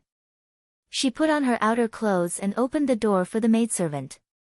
She asked in confusion, how could a thief enter the fu? I don't know. That maidservant saw that Shining was really safe and sound in the room. She seemed relieved and said, eldest young master is currently interrogating the thief. I'll go take a look. Shining said. She closed the door and followed the maidservant to the main hall. In the main hall, Su Jiheng was sitting on a chair in the middle. A group of servants stood around him. A person dressed as a servant was kneeling on the ground. He continuously kowtowed to Su Jiheng. Eldest young master, please spare my life. Eldest young master, please spare my life. This little one really didn't take anything. I didn't take anything. Su Jiheng's face was so dark that it was about to drip water. He stared at him and said, stop talking nonsense. Hand over the things you stole from young mistress bedpost. Otherwise, you will die here today. When he said this, his eyes were gloomy and fierce. He was completely different from his previous gentle and amiable appearance. Shining was startled. When she heard the words bedpost, she became even more nervous. She reluctantly squeezed out a smile and walked to Su Jiheng's side. Husband, what happened? Seeing Shining, Su Jiheng's expression relaxed. He pointed at the servant on the ground and said, this person sneaked into He's courtyard at night and stole He's old things from the bedpost. He is extremely hateful. Fu Wang, the servant on the ground, hurriedly explained, eldest young master, it really wasn't this little one. When this little one found the bedpost, it was already empty. This little one really didn't take anything from inside. Fu Wang was also complaining incessantly in his heart. Today, he took advantage of the night when there was no one around. It was a good opportunity to sneak into eldest young mistress's room to find the mysterious person's old things. As a result, he walked around the room and found that there was one place that was different from the others. It was the bedpost in the inner room. He originally thought that there would be some secret hidden inside, but when he opened it, it was empty. He didn't have time to feel regret. He didn't know when the people outside were alerted, but he was caught and brought to Su Jiheng. Eldest young master, it really wasn't this little one who did it. If you don't believe me, you can search this little one's body and the place where this little one lives. This little one is innocent. Shining looked at the servant who kept kowtowing and begging for mercy. He couldn't help but be frightened. It seemed that this servant had become her scapegoat. However, if it was just ordinary property, with Su Jiheng's temperament, he wouldn't be so harsh. At worst, he would just beat him with a plank and drive him out of the residence. Why did it seem like he was going to fight to the death? Could it be that Su Jiheng knew what was inside the bedpost? But it was just an ordinary military book. Shining didn't understand. I see that your mouth is full of lies and not a single word of truth. Since it's like this, I won't be able to get a reason from you even if you stay here. I'll hand you over to the authorities to be dealt with, Su Jiheng said coldly. As soon as these words came out, Fu Wang's face changed color. Since ancient times, most of the servants who were handed over to the authorities by their masters would die. Moreover, their deaths were especially torturous. He was just a little greedy for money, but he didn't want to lose his life. Moreover, he was so wronged. It had to be known that he didn't get anything. Since it was like this, of course protecting his own life was the most important thing. Fu Wang pleaded, "I beg eldest young master not to hand this little one over to the authorities. In fact, this little one was entrusted by someone to steal something. This little one will tell eldest young master everything I know. Can eldest young master spare this little one's life?" Entrusted by someone? Su Zhiheng looked at him. That's right, that's right. Fu Wang kowtowed loudly. Even if this little one was given 100 guts, this little one still wouldn't dare to steal from the estate. Su Zhiheng stared at Fu Wang, as if trying to discern whether Fu Wang's words were true or false. After a moment, he said to the surrounding people, "All of you can leave. I have something to ask this thief." He Xining glanced at the manservant on the ground. "Husband, you also leave." Su Zhiheng's attitude was very firm. He Xining didn't say anything and left. After the door closed, she looked in the direction of the room. She didn't know when, but her palms were already soaked with sweat. That military book.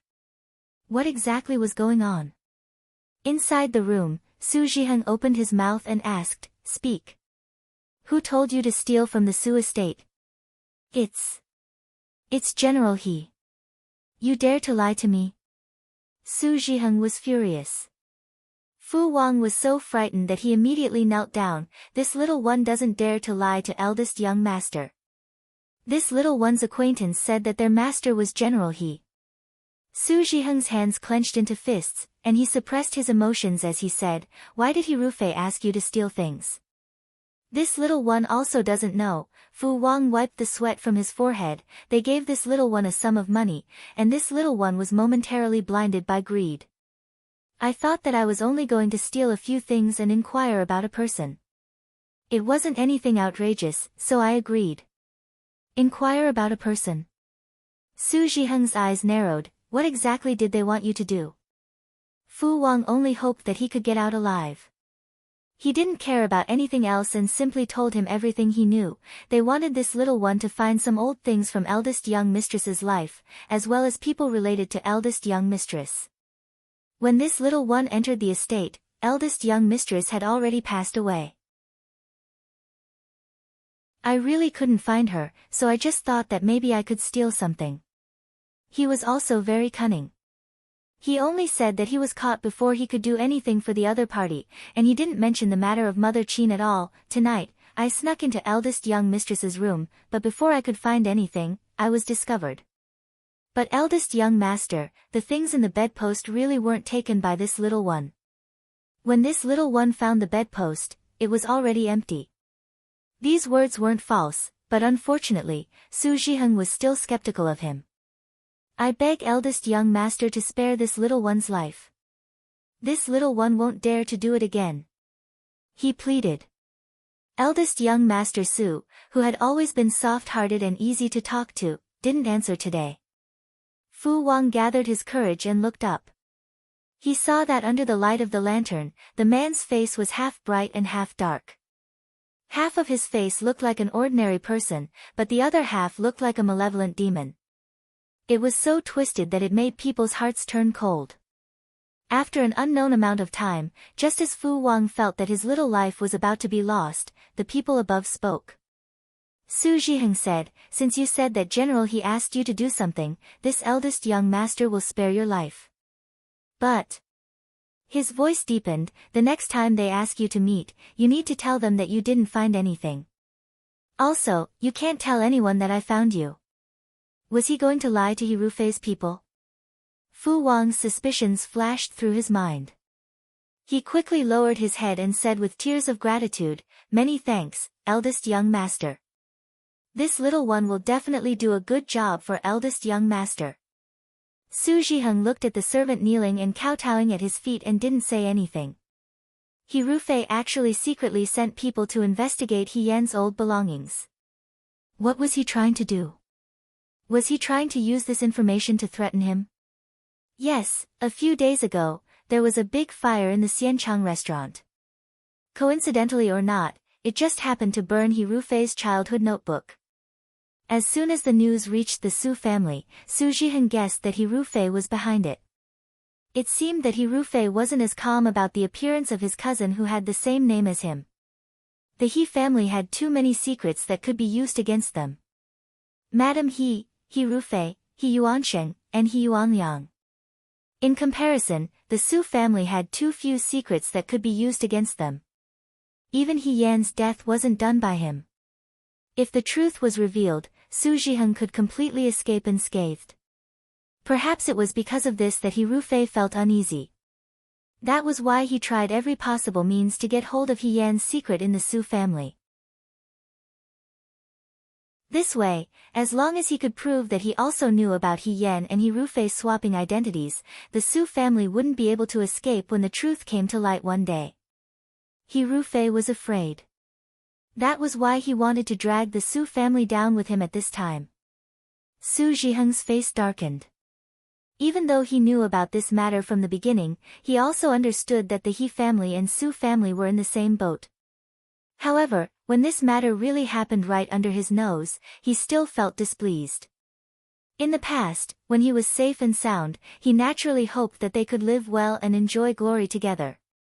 However, once something happened. He Rufei's actions were truly unethical. Since He Rufei was going overboard, then he didn't need to care about their feelings. Speaking of which, just like how Fu Wang went around He Yan's room but didn't find anything, if something really happened, as long as there was no evidence, Su Zhiheng could still protect himself. At night, He Yan tossed and turned on the bed, unable to sleep. She knew that He Rufei wasn't General Fei Hong and that his story was full of loopholes. However, everyone had to pay attention to evidence. It was impossible for the truth to come out with just one sentence from her. Furthermore, the truth sounded so inconceivable. For the time being, there were no living witnesses in the Fuyue army. Just Mother Qin alone wasn't enough. If they wanted to get hold of He Rufei's weakness, they had to start with the battle at Huayuan. During the battle at Huayuan, He Rufei and Yudo must have had an unspeakable relationship. He Rufei was very cautious. If they wanted to find evidence that He Rufei had colluded with the enemy and committed treason, perhaps they had to go to the He residence. The He residence, He Yan sat up from the bed and leaned against the head of the bed. She looked at the curtains and her thoughts gradually drifted away. In reality, she wasn't afraid to step into the He residence again. She had enough of being used and treated coldly by that He family. When she returned to the He residence, she wouldn't have any old feelings for them. However, when she thought about meeting Madame He again, she didn't know how to face her. Chapter 223. For the next few days, it was snowing heavily every day in Shuo City, and the streets were much more deserted. In the Su Fu, He Xining stood in front of the study and knocked on the door. The person inside said, "Come in." He Xining walked in. The kitchen made some red bean sweet soup. "It's too cold outside." He Xining smiled as she took the small bowl out of the basket and placed it in front of Su Zhiheng's table.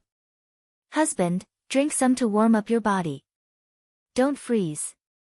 Su Zhiheng's gaze fell on the small white porcelain bowl on the table. In the porcelain bowl, the red bean sweet soup emitted a sweet and greasy aroma. The brown soup made him suddenly think of the tonic that the He family had sent a long time ago. It had the same color and the same sweet aroma. That soup was extremely effective. After He Yan drank it, he had a high fever for 3 days and could no longer see. Su Zhiheng subconsciously raised his head. He Xining was looking at him tenderly. Her appearance was somewhat similar to He Yan's. Su Zhiheng's heart suddenly jumped and he subconsciously stood up. His sleeve accidentally brushed against the soup bowl on the table. The sweet soup spilled all over the floor and stained his clothes. "Husband, are you all right?" He Xining jumped in fright. She quickly took out a handkerchief to wipe the soup off Su Zhiheng's body and called a servant to clean it up. "I'm fine." Seeing that the sweet soup had spilled, Su Zhiheng was relieved. He took the handkerchief and wiped the water off his body. This bowl spilled. I'll have someone send another bowl over. He Xining hurriedly said. No need. Su Zhiheng held her hand and smiled as he pulled her to sit next to him. I'm not hungry. The woman's hand was warm and soft. It slightly dispelled the uneasiness that had been plaguing him for the past few days. He Xining sat down next to him. After thinking for a bit, she said to Su Zhiheng, I heard from Lu, that my mother's health wasn't good. She has been bedridden. I want to go back and see my mother. Husband, do you have some free time these few days? Why don't you come with me to He clan? He Xining felt uneasy when he kept the book in her room. If one day Su Zhiheng ordered people to search the entire mansion on a whim, he would be easily discovered. Moreover, this military book came out of nowhere. She herself didn't understand what was going on. It would be better to go back to the He family and ask second Madam He about it. Her mother knew more about her eldest sister than she did. You want to go back to the He family? Su Zhiheng paused and asked He Xining. He looked at He Xining with a scrutinizing gaze. He Xining's heart skipped a beat. She grabbed his arm and said, I'll go back and take a look. I'll be back tomorrow. Husband, can you go back with me? My mother hasn't seen you in a long time. He Xining hadn't suffered much since she was young. When he married her, Su Zhiheng knew that she was a bit arrogant and willful when she was in He clan. However, after she entered the Su residence, she had always been well behaved. This was different from He Yan's temperament. Although He Yan never caused trouble and knew his place, it was impossible for him to act spoiled like He Xining. Su Zhiheng said, I'm very busy these few days. I'm afraid I don't have time to accompany you back to the residence. How about this, I'll ask someone to send you back first. After a few days, when I have free time, I'll accompany you. He Xining timely revealed a wronged expression and said. Okay. Su Zhiheng smiled and held her hand. His thoughts had already drifted to other places. He naturally couldn't go to He clan right now. Not to mention He Yuansheng and his brother, who knew what He Rufei was planning right now. He had arranged spies in his residence to try and find something that could be used against him, and He Xining as well. Su Zhiheng thought that although He Xining was his wife, her surname was He. Who knew if He Rufei had communicated with her? This was also good. Since He Rufei was able to arrange spies in his residence, who knew if he wouldn't beat him at his own game? This time, he would let He Xining go home first to find out. In the middle of the night, it began to snow again. It was freezing cold.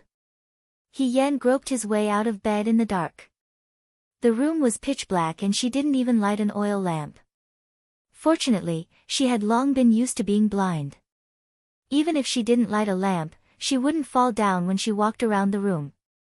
After she finished dressing, she took out a short sword from the drawer and went out. The snow was very heavy. In order to make it easier for her to move, she wore very thin clothes. She only wore a thin layer of cotton underneath her night clothes. As soon as she went out, her snot was about to come out from the cold. There was a charcoal fire burning in the fragrant stable, giving off a weak light. The courtyard was quiet inside and outside. He Sui, his son, and Qing Mei were all sleeping soundly. There was also no movement in Qi Wu's room. He Yan quietly opened the door and walked out. There was snow everywhere and the long street was covered in a silvery white. Lanterns hung under the eaves of the houses along the street, bright red. It was very lively. In less than 2 months, it would be the new year. The New Year's atmosphere was already there, although it was still a bit cold. He Yan exhaled and a white fog immediately appeared in front of her. It was strange to say that the Yangzhou Guard's winter was much colder than Shuajing's winter. However, at that time, they trained every day until they were drenched in sweat and forgot about the cold. Now that they were here, they really did stomp their feet in the cold. She had only walked a few steps when she almost reached the end of the street. She saw a carriage parked there. He Yen was stunned for a moment. In the middle of the night, there was no one on the empty street. It was as if she had seen a ghost when there was such a carriage in the middle of the road. He Yen narrowed her eyes and looked carefully. There was a coachman sitting in front of the carriage. When he saw her, he took off his hat. Fei. Fei Nu. He Yen said in surprise, "Why are you here?" Fei Nu did not speak. Instead, the curtain of the carriage was lifted and a person walked down. He was wearing a dark gold brocade robe with cloud patterns. His figure was tall and elegant. When he looked over, he was like a painting in the snowy night. It was Xiaoju. He walked over, his boots stepping on the snow, making a squeaking sound. He Yen waited for him to come closer and asked, "Why aren't you sleeping at night? What are you doing here?" Xiaoju raised his eyebrows and said disapprovingly, "What about you? Why did you go out in the middle of the night?" He Yen was speechless for a long time. "I couldn't sleep, so I came out to relax." Xiaoju sneered and stared at her calmly. "Eldest miss, you came out to relax and wear night clothes." He Yen scratched her head. She knew that this person was very smart and would not be easy to fool. She frowned and said, "I came out to do something." She looked at Xiaoju and suddenly realized something. She looked back and glanced at him. "You followed me all day and even in the middle of the night?" "Xiaoju, even if I am your fiancé, you don't have to follow me so closely." "Xiaoju, what are you thinking?" He seemed to be speechless.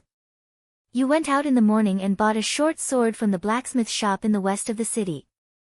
Tell me," he said lazily, "you went out so late at night. Did you kill or set fire?" "When I bought the short sword, didn't I get rid of Qi Wu?" He Yen was puzzled. "How did you know?" When she did these things, she was always very careful. She knew that Qi Wu would be suspicious if he found out, but it was not easy to get rid of that big guy. "It's not Qi Wu," Xiaoju said. "Anyway, I know." He glanced at the short sword that He Yen hung on her waist and said with some disdain, "Didn't I give you money, so you can't buy a good sword?" "What does this have to do with the sword?" He Yen said, "The most important thing is the person who uses the sword and the swordsmanship. My swordsmanship is good, I don't need a good sword to shine." Xiaoju nodded and said, "You are diligent and thrifty." "Those are good words," He Yen asked. "Why do I feel like you are scolding me?" The snow outside didn't stop, and soon her hair and body were covered with a thin layer of frost. Xiaoju pulled her under the eaves of a house by the street and stood on the outside, blocking most of the wind and snow.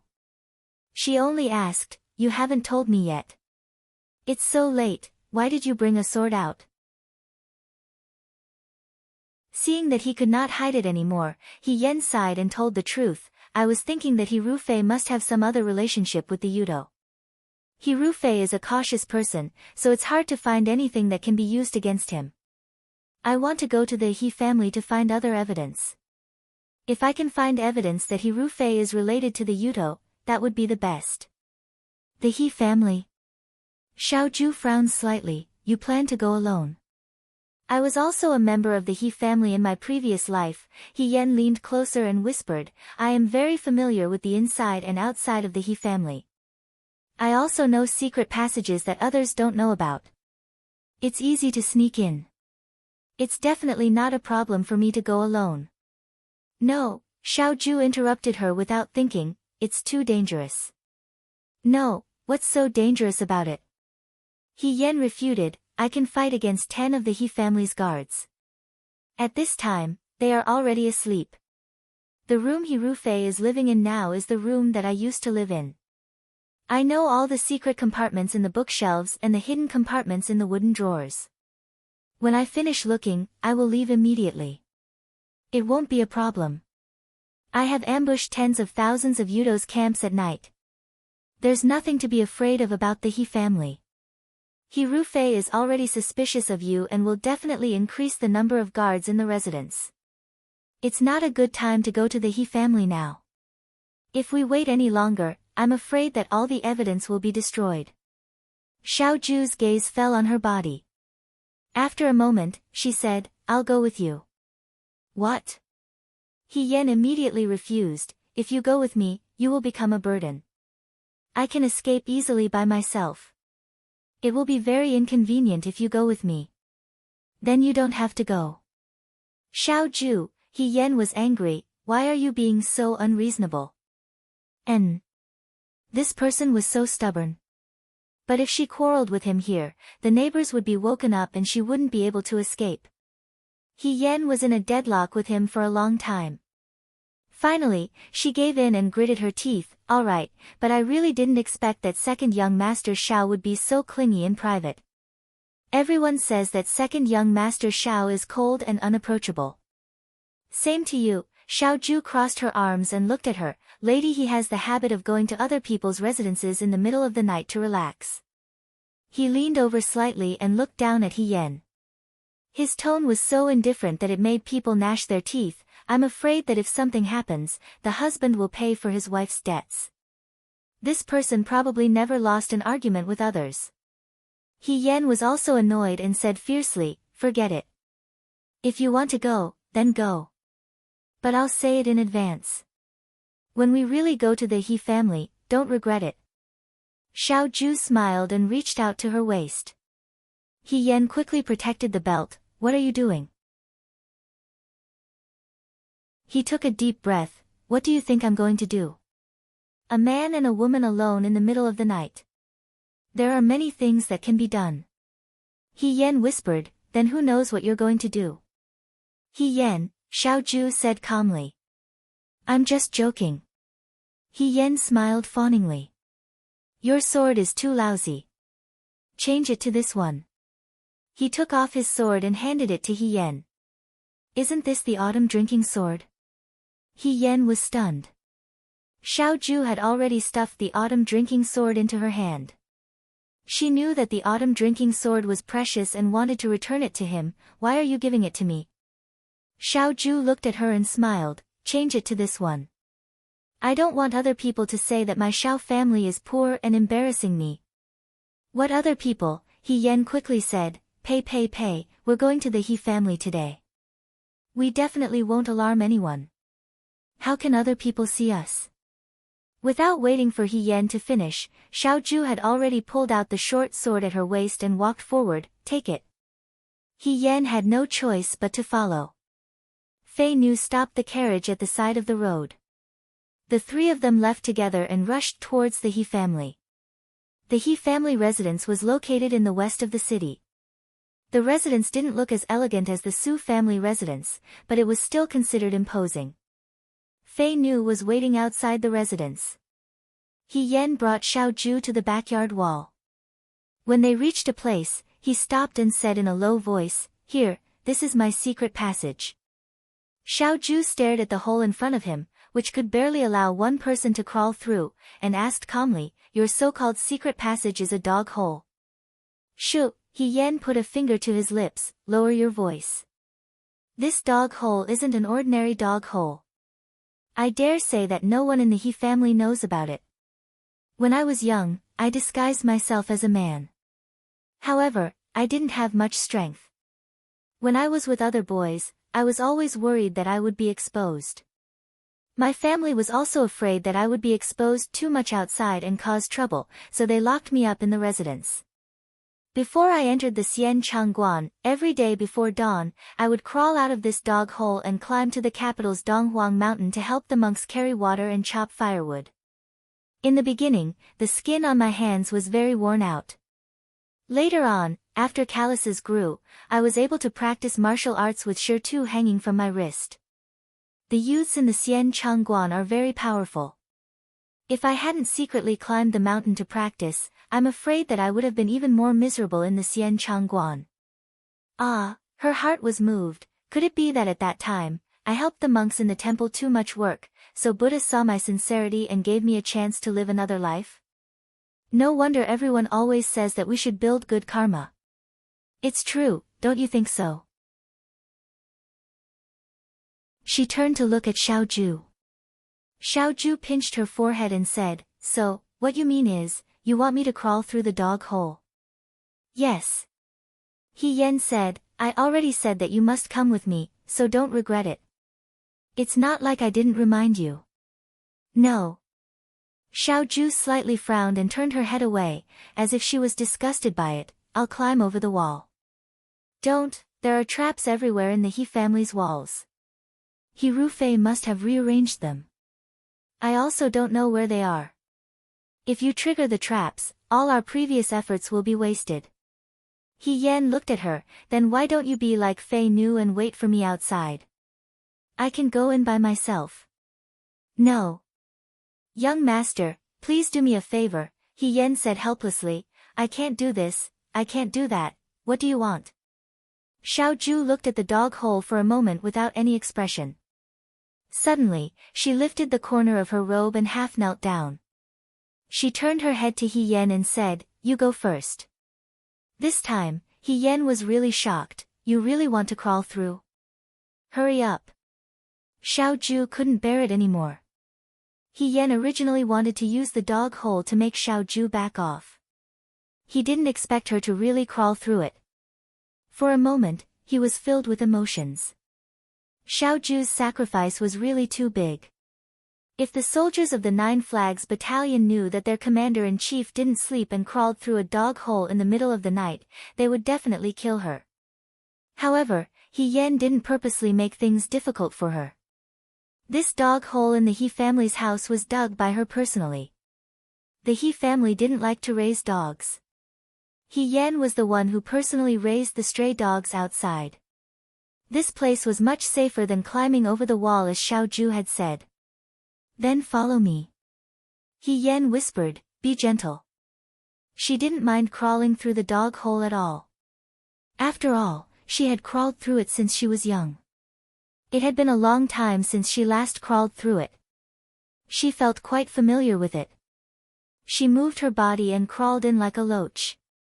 Xiao Ju endured it and crawled in as well. The walls of the He residence were thick and this hole was dug by He Yan when he was young, so it wasn't very big. With his current adult stature, it seemed a little narrow. As soon as he crawled out, before he could stand firm, he saw a yellow thing under the weak light of the lantern pounce over with a whoosh. Xiao Ju was about to make a move when He Yan whispered in surprise, Air Mao. The thing called Air Mao ran in front of He Yan, rolled around, and grabbed He Yan's leg affectionately.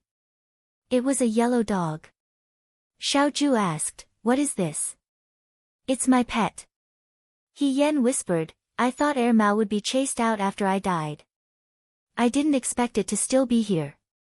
To be precise, when He Yan was young, he picked up a stray dog and brought it home. He named it De Mao. The He family didn't like dirty stray dogs. However, at that time, He Yan didn't have any friends. When he was lonely, it was good to have a yellow dog as a companion. He begged Madame He to let De Mao stay in the residence. De Mao gave birth to a litter of puppies.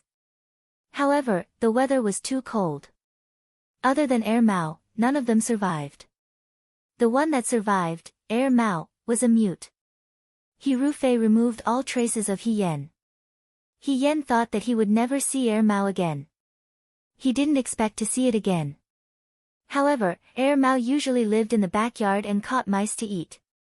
It wasn't that He Rufei didn't want to get rid of it, but that he had forgotten about it. It seems like it recognized me. He Yan looked at Air Mao who was wagging its tail happily at him. He sighed, I was classmates with you, Lin Shuanghe, and Yan He for so long. You didn't recognize me. Your eyesight is not as good as Air Mao's. Air Mao foolishly stuck its tongue out at He Yan and smiled. Xiao Ju closed her eyes and said patiently, now is not the time for you to reunite and reminisce. I know. He Yan gestured to Air Mao to sit down. The yellow dog obediently sat down. Air Mao, you stay here and keep watch for me. She turned to Xiao Ju and said, come with me. The He residence was very big. He Yan walked very cautiously. Everywhere he went, he would hide in the dark to see if there were any servants around. Although she didn't enter the He residence a few days ago, she secretly wandered around the outside of the He residence. The number of servants in the He residence was much more than when she was still here. She didn't need to think to know that it was He Rufei's doing. Maybe He Rufei thought that the He residence had more servants, so he could maintain the image of General Feihong. Or maybe he had a guilty conscience. The courtyard that He Rufei lived in was also the courtyard that He Yan used to live in. It was the deepest and most innermost room in the He residence. Xiao Ju asked in a low voice, "Why is it so far away?" "Because young master, he was born ugly and eccentric." He Yan said, "He doesn't like to interact too much with others." There were very few servants in her courtyard and it was very secluded. If He Yan was a quiet child, it would be fine. But children always had many fantasies. She was originally lively and curious about everything. Because of her identity, she could only stay in the courtyard and play by herself. After a long time, even if she wasn't eccentric, she was raised to be eccentric. As a child, she couldn't do this or that. Even the servant girls couldn't serve her, let alone play with her. After a long time, she would find fun for herself. For example, she used a tree branch to draw pictures in the sand. She could accurately draw every room in the He residence because she had walked through it thousands of times in her mind. He Yan had once suspected that after she joined the army, the reason why she was always so sensitive to the terrain and had a photographic memory was actually because of the experience she had when she was young. "There are changes in the structure of the residence," He Yan said in a low voice. "We have to be careful." It was already very late at night. The people on night watch were all in the outer courtyard. There were no movements in the residence, so they could be a little more at ease. Seeing that they were about to reach He Rufei's courtyard, He Yan became more and more nervous. When they turned into a long corridor and were about to walk forward, He Yan's footsteps paused. Suddenly, she quietly pulled Xiao Ju into an empty tea room. Xiao Ju was about to speak when He Yan covered her mouth. "Shu, there's someone here." There was the sound of footsteps outside. It was probably a servant who went to the outhouse at night. The footsteps passed by the door and the sound gradually faded away. When there was no more sound outside, He Yan let out a sigh of relief. When she turned her head, she was stunned. The moon had come out at some point. It shone through the window and shone on the ground. Xiao Ju was pushed to the wall by her, his back against it. He Yan was so nervous that her whole body was almost lying on top of him, but he didn't move at all. His hands were slightly behind him, as if he was deliberately avoiding her. He Yan covered his mouth, looking like a female hooligan who was molesting others. She was shocked and subconsciously retracted her hand. The young man looked at her indifferently. Suddenly, he curved his lips and said silently, "Are you taking advantage of me?" He Yan almost choked. She shook her head. No, I was too anxious just now. I didn't do it on purpose." The young man nodded with a faint smile. His eyes clearly showed that he didn't believe her. He Yan couldn't say anything. Anyway, it wasn't the first time she molested Xiao Ju. She didn't care if it was just 1 or 2 times. She glanced outside through the door. Seeing that there was no one, she whispered, "Let's go."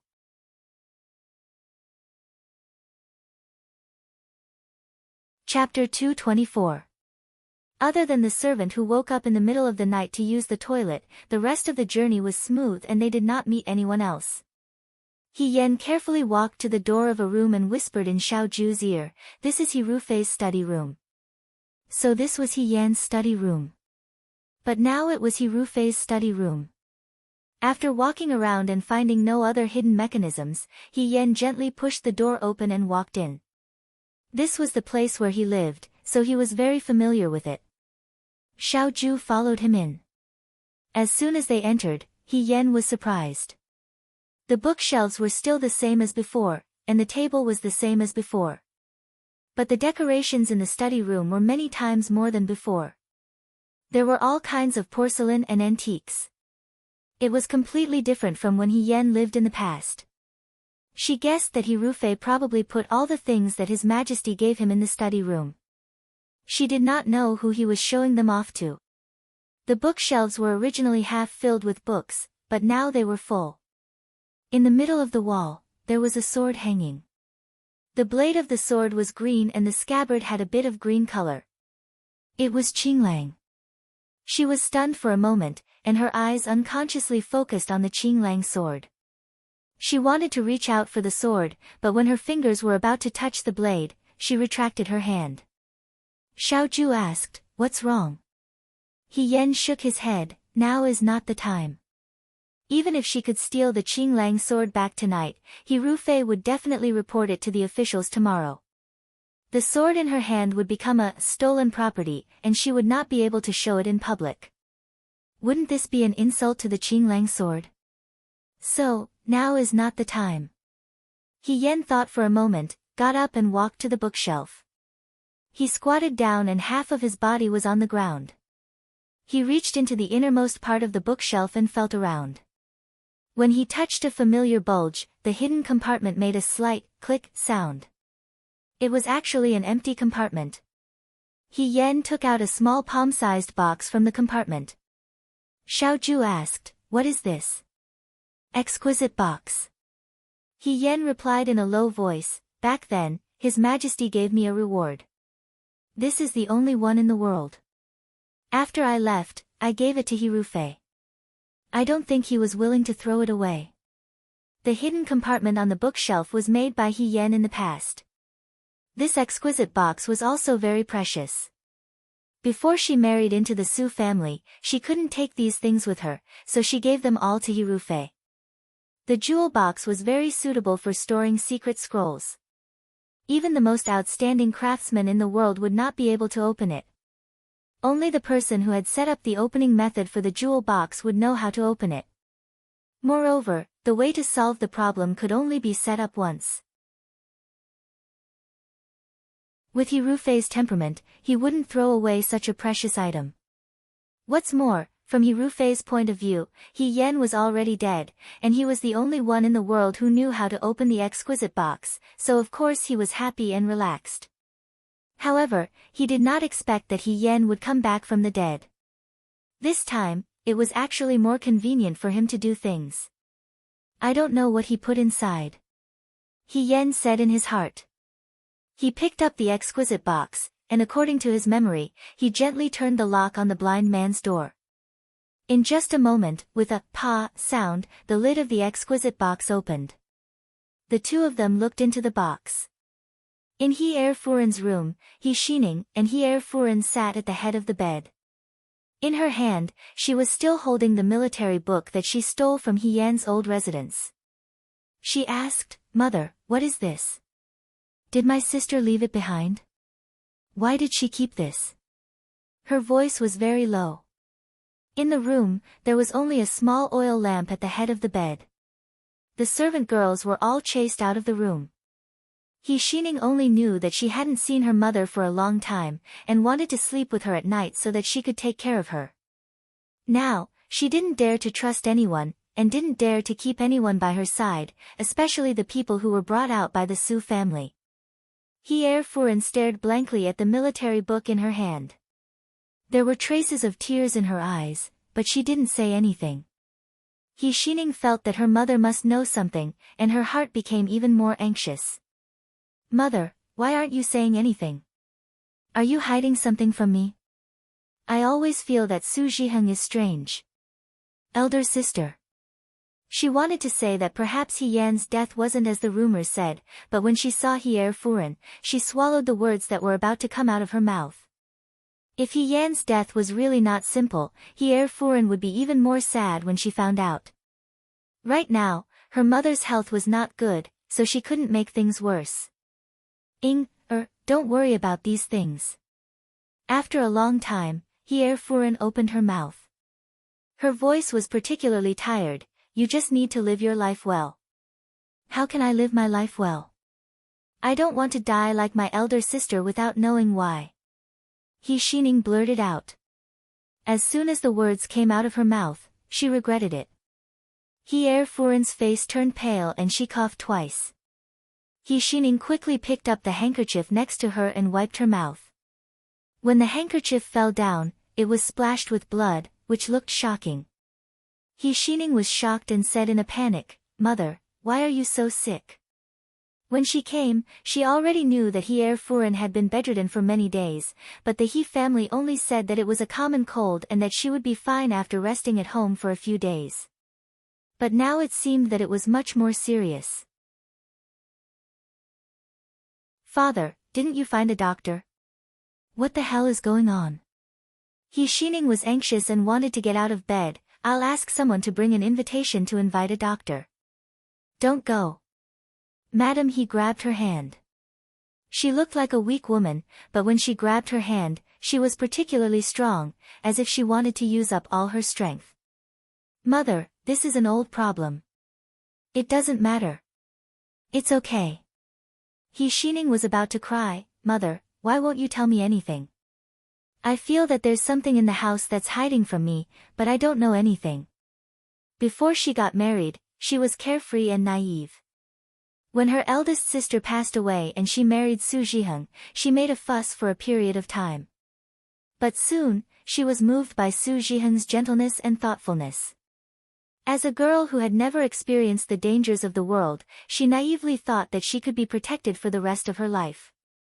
But when some ugly truth was revealed, she vaguely glimpsed a trace of filth and danger, then she felt powerless as a woman. He Furen said slowly, "Your eldest sister is dead, and mother only has you as a daughter." She looked at He Xining lovingly and patted He Xining's head comfortingly, just like when He Xining was still a child. "You have to remember, whether it's the He family or the Su family, don't trust a single person. Mother doesn't have the ability to protect your sister, and I can't protect you. If you want to live well, then don't look, don't ask, and don't listen." He Xining said blankly, "My eldest sister became blind not long after she married into the Su family. Didn't she lose her sight? But she still died." A trace of pain flashed through Hier's eyes. "Mother, you just need to tell me, did my eldest sister leave this military book behind? Why does Su Zhiheng value it so much? Also, eldest brother comes to the Su family every few days, not to see me, but to look for Su Zhiheng. And you?" She said, "Are you under house arrest by father?" Hier looked at the woman in front of her. Although they were biological sisters, she always felt that He Yan and He Xining didn't look alike. He Yan was strong, independent, silent and quiet. She wore a mask since she was a child, so now that she thought about it, she couldn't remember He Yan's appearance when he was a child. But when she grew up and returned to the He family as a woman, she only saw him a few times. He was a girl who was born with a heroic spirit and had a resolute and courageous appearance. He Xining was different. She was soft and cuddly, like a snow-white dumpling, and was very likable. She would cry when someone stepped on her foot and act coquettishly for a beautiful dress. These two daughters had completely different temperaments, so she took it for granted that He Yan was born strong, and He Xining was born to be loved. Until He Yan died. One day, she suddenly realized that perhaps in the past, He Yan was just like He Xining. They would cry when they were wronged, and they would yearn to have something they liked. Just like a strong girl would also need her mother's care and love. And the little girl in front of her, who always grabbed her clothes and clamored to buy candy, had unknowingly grown up. He Xining didn't know that when she was serious and stubborn in pursuit of the truth, she was very similar to her dead eldest sister. But even so, she still couldn't say anything. The more she knew, the more dangerous it would be for He Xining. She had already lost a daughter, she couldn't lose another one. Before Madam He could say anything, she suddenly heard someone shouting from outside, "There's a thief! A thief has entered the residence. Quickly catch the thief." Immediately, the entire He family became lively. "A thief?" He Xining subconsciously shrank to the head of the bed and said, "Which thief is so blind that he dares to enter our residence?" Madam He grabbed her arm, "Don't talk, and don't go out. Be careful." He Xining nodded. On the other side, He Yan was running around the courtyard with Xiao Ju, secretly cursing He Rufei for being cunning. Although Hirufei couldn't make any changes in the way of opening the exquisite box, this person was very suspicious and actually installed a layer of mechanism inside the box. Once the exquisite box was opened, there would be a whistling sound. In this way, as long as someone opened the exquisite box, they would be discovered. However, when she opened it just now, she clearly saw that there were a few letters inside. She put the letters into her bosom. Since Hirufei didn't leave the exquisite box empty and even deliberately tampered with it, these letters must be very important. Today's trip wasn't considered to be in vain. The bodyguards are all awake. Xiaoju reminded her, "Do we run or fight? I'm carrying your sword. Once the sword is unsheathed, it will be exposed. We can't fight." He Yan looked down and thought, "Come with me." She knew every corner of the He family's courtyard by heart, so it was easy to avoid people. But she didn't know if it was because Hirufei was very guilty these days, there were more bodyguards than servants in the residence. At this moment, when the whistle sounded, torches and people came from all directions. "They're over there, chase." The general said that if we catch the assassin, we don't need to leave him alive. Life or death? He Yen sneered in her heart. Unexpectedly, she was so scared. She was even more sure that the letters in her bosom were not simple. She pulled Xiaoju and ran all the way. When they passed by a house, she hid inside. Madam, he was pulling He Shining to lean against the head of the bed. She was very nervous as she hugged the quilt. Unexpectedly, there were two more people in the room. He Shining was so scared that she was about to scream. The next moment, a cold sword was placed on her neck. The masked man in black said, "Shut up. If you dare to scream, I'll kill you." He Shining was so scared that she immediately shut up. He Yan held the long sword in her hand. She was very annoyed. She originally thought that since Madame He's courtyard was the closest to the outer wall, it would be easy to pass through. Who knew that Madame He was still awake in the middle of the night? He Shining was also here. It was so late at night. What was she doing here instead of sleeping? Were the mother and daughter whispering to each other? He Yan's heart immediately gave birth to a sour taste, but what was this now? She was holding her biological mother and biological sister hostage.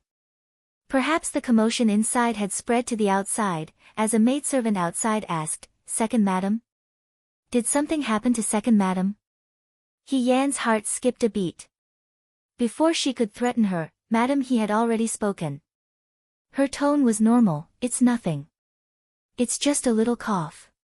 He Yan breathed a sigh of relief when there was no more noise outside. She looked at Xiaoju behind her. She was vigilantly staring at the door to prevent anyone from rushing in. "Listen," He Yan said in a low voice, "I don't mean to hurt the two of you. Give me the key to the backyard and let the two of us go." He Shining said in a trembling voice, "Who knows if you'll kill us to keep us quiet." He Yan was a little surprised. His sister looked so obedient, but he didn't expect her to be so brave. She deliberately lowered her voice and said in a sinister voice, "Do you think you have the right to talk terms with me?" He Shining's face turned pale. She didn't dare to speak. On the other hand, Madam He ignored the sword on He Shining's neck. She got off the bed and took out a key from the drawer. She handed it to her and said, "You can leave now." He Yan was very surprised. He thought that Madam He would also talk terms with her, or find a way to inform the He family. He Yan was even prepared to be on guard. But he didn't expect her to be so peaceful. He Yan couldn't help but look at her. The woman in front of him was staring at him. He Yan couldn't understand her gaze. She seemed to be looking at He Yan, but also seemed to be looking at another person through He Yan. If He Yan didn't know that he was wearing a black mask, he would have suspected that Madam He had recognized him. Seeing that He Yan didn't move, Madam He pushed her again, "The bodyguards will come soon. Let's go." Xiaoju nodded to her and said, "Let's go." He Yan didn't care about anything else. She grabbed the key to the backyard and turned to leave. The moment she passed by, she suddenly felt something stuffed in her hand. She didn't have time to look at it carefully. She subconsciously put the thing in her hand into her arms, took the key, opened the door of the backyard, and ran out. Madam, he was right. The pursuers would be here in a blink of an eye. They came through the dog hole, but they didn't have time to go back. Since they were exposed, they directly went through the back wall. Just as the guard was about to chase after them, he suddenly felt a pain in his knee. Looking down, he saw a yellow dog biting his calf. The pain made him wail like a ghost and howl like a wolf. Unable to catch up, he could only watch as the two black-clothed men disappeared into the night. The entire residence was in chaos. He Xining finally managed to calm herself down with great difficulty. She reignited the lamp on the table and patted her chest as she said, "I was really scared to death just now. That person's eyes were so fierce. I was really afraid that he would kill us. Mother, if Uncle knew that we let the assassins go, even if it was to save his life, he would be angry. If no one found out about this, let's not tell anyone for the time being." "Mother?" Madam, he just stared at her hands blankly, as if she didn't hear what she just said. He Xining said anxiously, "Mother." Madam, he came back to her senses and looked at her, "I know. Don't tell anyone about this. Don't tell Master Su either." He Xining felt strange. His mother's expression when she saw the men in black was very strange. Then she thought of something, but did those two men really come to steal something? "I saw that they were empty-handed, so they didn't steal anything." "My military book. By the way, where is my military book?" When she was talking to second Madam He on the bed, the military book was placed at the head of the bed. Now that it was empty, He Xining was startled. "Oh no, those two couldn't have stolen my military book, right? But why did they steal it?" "Mother, did you see my military book?" Madam He coughed and said, "No need to look for it. I gave the military book to the men in black just now." Why? He Xining didn't expect that Madam He would do such a thing. "That thing will be a disaster in our hands." Madam He looked empty. Those two men came to steal, but they were empty-handed. I don't know if they stole what they wanted to steal. If they stole it, it would be the icing on the cake. If they didn't, it would be a timely help. They didn't take the risk to come to the He family in vain. "Mother," He Xining said angrily, "how can it be like that? It was difficult for me to get that thing from the Su family." Remember, Madam He's expression became serious, "whether it's the assassins tonight or the military book of the Su family, don't mention it to anyone." He Xining originally came to solve his doubts. Now that he didn't understand the mystery, there were more and more things he didn't understand, but he couldn't do anything. In the end, he could only say, "I know. I won't mention it to anyone." Fei Nu was outside, so when he received He Yen and Madam He, the three of them immediately hid in another courtyard. "Where is this place?" He Yen asked curiously. "I'm in another courtyard in Shua City. Sometimes it's inconvenient to do things in the mansion, so I'll do it here." Xiao Ju replied. He Yen thought for a moment and understood. Xiao Jing and Madam He were very kind. Xiao Ju's experience meant that his actions wouldn't be understood by most people. This was good. If they couldn't see it, it would save them a lot of trouble. He Yen took out the letter from the exquisite box and showed it to Xiao Ju, showing off, "Look, this trip is very fruitful. I already said that going to the He family would definitely make a profit." Xiao Ju glanced at her and said, "It's very dangerous. It's only this time, don't do it again." She paused and said, "Starting tomorrow, He Rufei will use this as an excuse to search the entire Shua city. You should stay at home for the next few days and don't act rashly. If these letters are lost, the first person He Rufei will suspect is me. I'm afraid it will implicate you." "It's okay. I'm Marquis Wu and personally appointed by His Majesty. If he can't produce evidence, he can't do anything to me." He Yen couldn't wait to open the letter. Let's see what's in the letter first. Hirufei hid it so well. I don't believe it's a love poem. There were a total of 3 letters. He Yan and Xiao Ju opened each letter. It wasn't long, but after reading it, both of their expressions changed. Bastard! He Yan put down the letter in his hand and couldn't help but punch the table. There's actually such a heartless person in the world.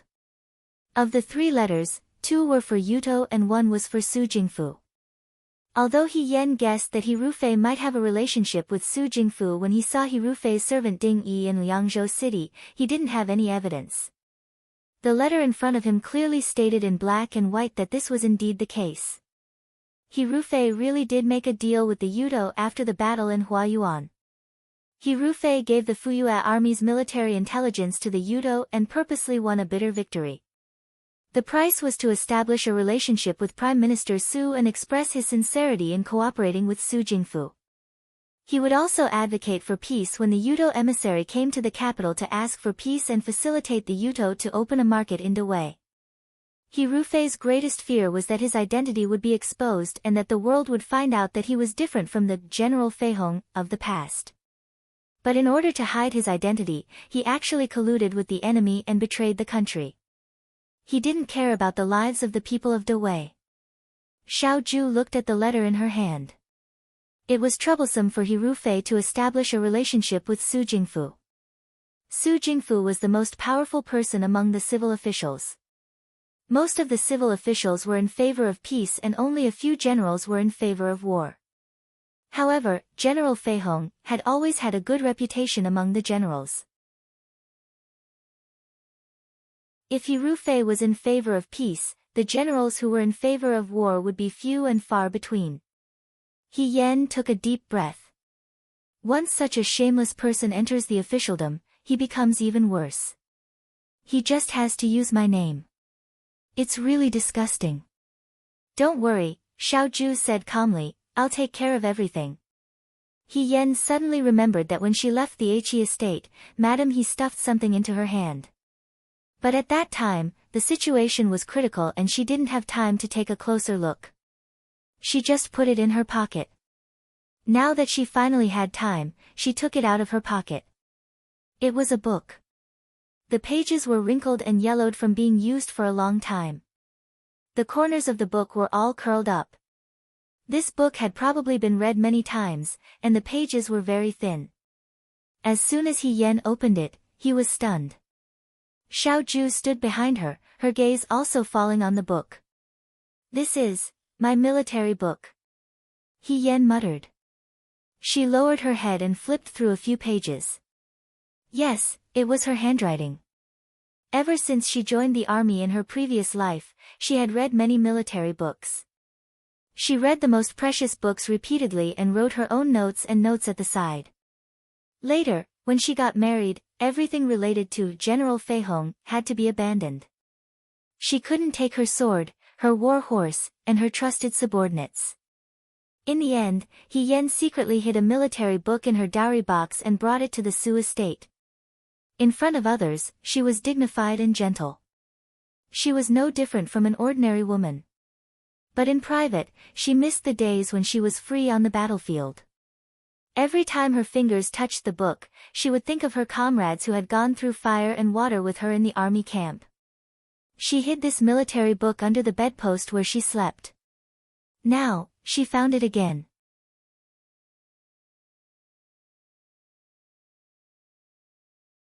Chapter 225.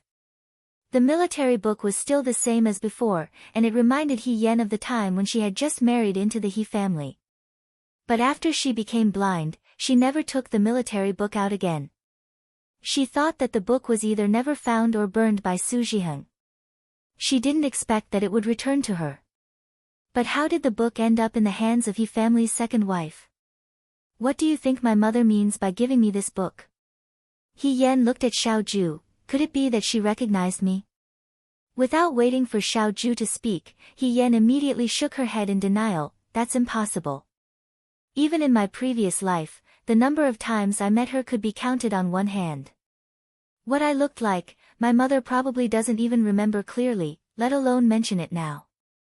She laughed self-deprecatingly. Why am I starting to let my imagination run wild now?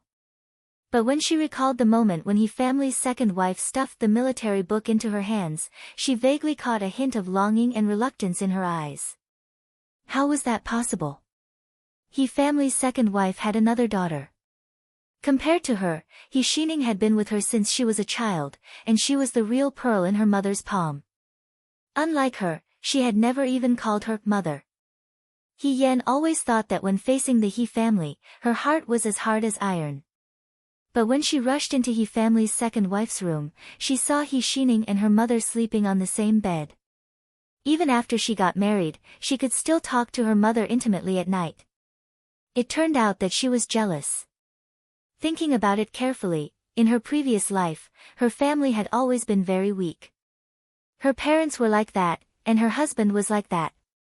Although it was already a matter of her previous life, and although she had people by her side now, there were some regrets that she couldn't make up for in her life. It was like a hole covered by sand, and when the wind blew, it was still empty. It was a shocking sight. He Yan didn't want Xiao Ju to see her disappointment, so she changed the topic. However, this military book just solved my urgent problem. He Rufei could also use the excuse that the handwriting had changed after a long time had passed since the handwriting was found in the Xian Chang dojo. As long as I carefully compare He Rufei's current handwriting, I will be able to find some clues.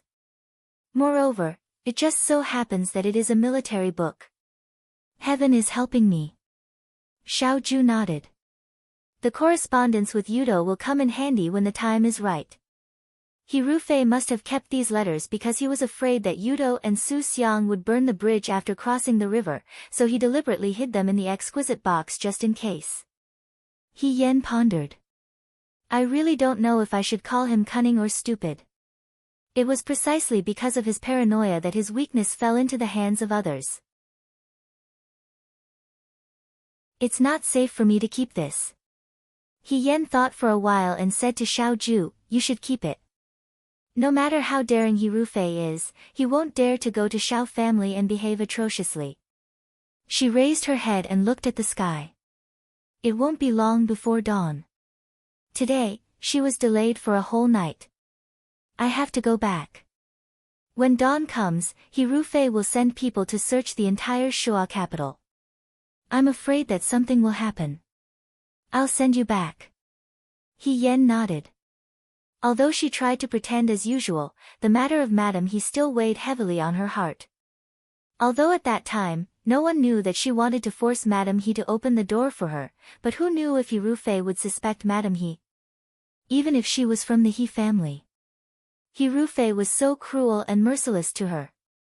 So what if she was Madame He? He Yuanliang didn't care about the relationship between father and daughter. How much of the relationship between husband and wife would there be left? Don't worry, I will send people to sneak into the He family and watch over Madame He. As if he saw her worry, he said, I won't let anything happen to her. He Yan raised her head and looked at him. She was slightly relieved, then, thank you very much. Even so, she still looked a little unhappy. Xiao Ju's eyes lightly swept over her and said, He Yan. What? It's my birthday in 2 days. He Yan said, oh. She suddenly reacted and raised her head. Then what do you want? I can buy it for you. Do you have money? He asked. Didn't you give me a banknote last time? He Yan answered very smoothly. When she saw his expression, she laughed embarrassedly, as if it was wrong to use someone else's money to buy a gift for someone else, but I only have the money you gave me. I'm not a good embroidery woman. It's impossible for me to embroider a handkerchief in 1 or 2 days. Why didn't you say so earlier? It's too late for me to do it now. How about I go pick up a piece of shirt for you and use an axe to chop it into a shape you like? When they were in the Liang province guards, Chu Zhao didn't sleep in the middle of the night just to pick up shirt. Perhaps all rich young masters had this kind of strange hobby. Xiao Ju's face darkened, as if he was thinking of a bad memory. No need. Then what do you need? He Yan moved closer to him and asked. After being interrupted by Xiao Ju, her depressed mood eased a lot. At least for now, she was sincerely worried about young Master Xiao's birthday gift.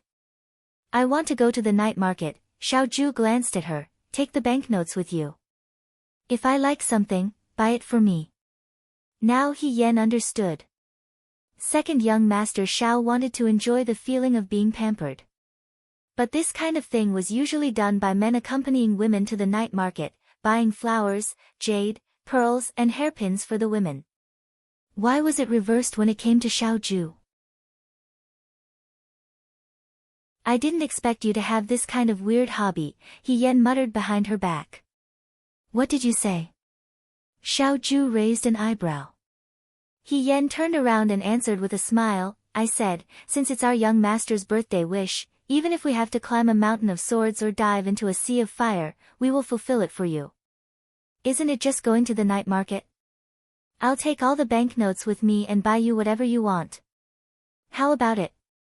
The girl's face was so close that she didn't seem to notice that she was too close to the other person. Xiao Ju tilted her head slightly and the corners of her mouth lifted slightly as she said, okay. By the time Xiao Ju sent He Yan back to the Fu, it was already very late. He Yan decided to go to bed and catch up on sleep. When he woke up, it was already noon. Qing Mei had finished preparing lunch. He Yan rubbed his sleepy eyes and sat at the table. He picked up his chopsticks and asked, Qing Mei, did anything happen outside today? Qing Mei was helping He Yan ladle some soup. Hearing this, she asked in surprise, Miss, how did you know that something happened outside? This servant saw that you were sleeping soundly so I didn't dare to wake you up. When I went out to buy groceries, I heard that General Fei Hong's residence was robbed last night. Some valuable objects were stolen from General Fei Hong's residence. Now the city gates have been sealed and the authorities are searching for suspicious people. After saying this, she continued to mutter, but how can there be such a daring thief in this world? He actually dared to steal from General Fei Hong's residence. Isn't he seeking his own death? What she didn't know was that the daring thief was sitting at the table, calmly drinking the hot soup in his bowl. He Yan only needed to think about how flustered He Rufei was right now. His heart was overjoyed and he even wanted to drink a few more bowls of soup. Thinking about it, with He Rufei's suspicious personality, for a long time to come, no, it should be said that as long as those letters were not found, He Rufei would be on pins and needles and would not be able to sleep at night. It really was very satisfying. He Yan's guess was not wrong. At this moment, the entire He Fu was in a mess. From last night until now, all the suspicious people in the Shuo capital had been investigated, but there was still no news of them. He Rufei's expression was very ugly. The servants did not dare to provoke him at this critical moment. Rufei, what should we do now? He Yuansheng was very nervous. For He Rufei to go through so much trouble to find the lost object at all costs, he had already guessed a little. If this thing fell into someone else's hands, it would be a fatal weakness, not to mention in the current situation. Father, don't you think it's strange? He Rufei coldly said, the person who came in and out of the Fu as if there was no one there. He knows everything about the Fu like the back of his hand. He even knows the secret in my study room and can open the exquisite box. You're saying that there's a spy in the Fu? He Yuansheng asked. Not necessarily. He Rufei said. But right now, all the servants in the Fu are children of the house. Moreover, other than you, no one can enter your study room, not to mention the secret compartment in the bookshelf. If there's a spy, who could it be? Could it be? He Yuansheng's eyes narrowed, you suspect it's your second uncle. He doesn't have the guts or the brains. He Rufei's eyes flashed with a trace of disdain. He Yuanliang was even more useless now, so when there was something to discuss in the Fu, He Rufei was too lazy to call him. He Yuanliang was also happy to be relaxed. He wasn't someone who could handle things. The only useful thing he did in his life was to raise He Yan, his daughter. Other than that, he was a piece of trash. Then you suspect. Second uncle doesn't have the guts, but second aunt might not. Because of He Yan's matter, I'm afraid she already has a grudge against us. Women have always been emotional. Who knows if she won't hold a grudge and do something unexpected. He Yuanqing frowned. If that's the case, then we can't keep this woman. He Rufei shook his head. We can't act rashly now. If it's really her, then it'll be easy to deal with. At least we can follow the clues to find the mastermind behind the scenes. Moreover, we have more hostages in our hands, so it'll be easier to do things in the future. But won't there be trouble if we keep her? As long as we don't let her leave the Fu and leave someone to watch over her, then there's no harm in keeping her alive. He Rufei coldly said, it's just that He Xining also returned to the Fu last night. On the day he returned, a thief broke into the Fu. I don't know if it's a coincidence. He Xining. He Yuanqing's face darkened. She's a member of the He family. How dare she? It's just a suspicion. He Rufei interrupted her. Find someone to get close to her and see if she really doesn't know anything. If second aunt wants to protect He Xining, then she probably won't tell her the truth. It's just that Su Zhiheng has been acting a bit strange recently. Thinking of Su Zhiheng, He Rufei felt a wave of displeasure. Working with this kind of idiot was probably the most annoying thing. Leave this to me, He Yuanqing pondered for a moment. You stay in the Fu and wait for news. He got up and left. After He Yuanqing left, He Rufei sat alone in a chair. His thoughts were hard to calm down. Just as He Yuanqing said, his first thought was that there was a traitor in the Fu. That's why he knew the Fu like the back of his hand. But he clearly knew that the hidden compartment on the bookshelf in the study wasn't something a traitor could find. There was also the exquisite box. When He Yan handed the exquisite box to him, he once said that in this world, other than him and his sister, no one else could open this box. Later, He Yan died. In this world, only he could open it. That's why He Rufei put a few secret letters in the box. Just to make himself feel more at ease, he added another layer of mechanism to the box. The reason was that he would never encounter this mechanism in his life. He didn't expect to hear a whistle last night. The exquisite box was opened. Either He Yan was lying at that time, and other than the two of them, there was a third person in this world who knew how to open this box.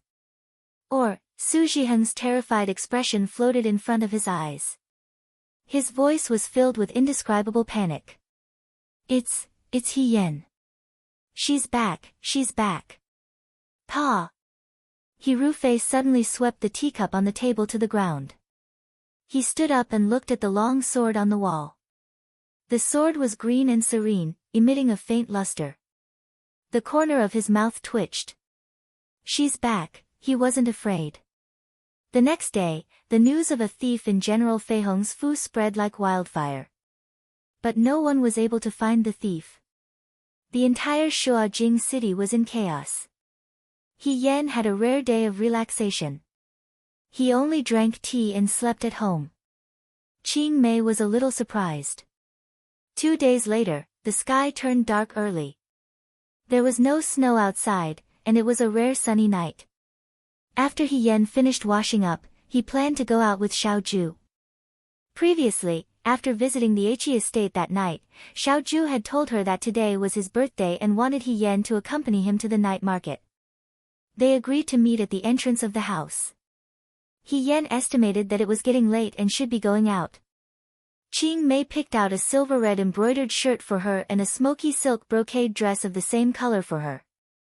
She also meticulously combed her hair into a bun, with the tail of the ponytail hanging over her shoulders. It made her look even cuter. He Yan scrutinized her in front of the mirror and felt a little uncomfortable. This dress is a little too flashy.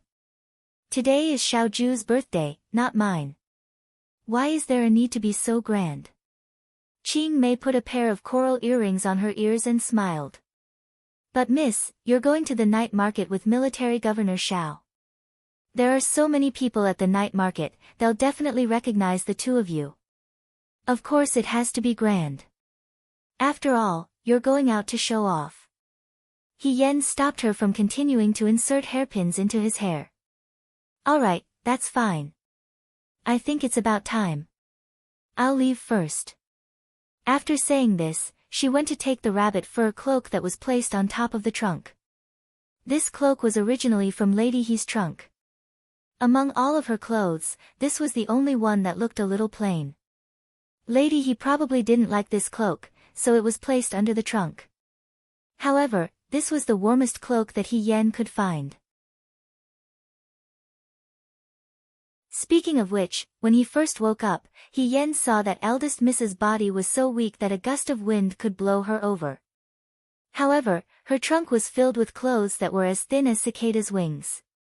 It was as if winter had never passed. He Yen picked up the cloak and was about to put it on when Qing Mei snatched it away.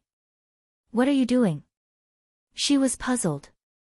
"Miss, you can just wear this. Don't take this cloak."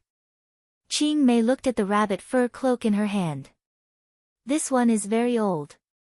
It looks a little bloated. Under the lights at night, it won't suit you." He Yen was speechless for a moment. "But I'll be cold if I don't wear it. If I go out in this dress, I'll freeze to death.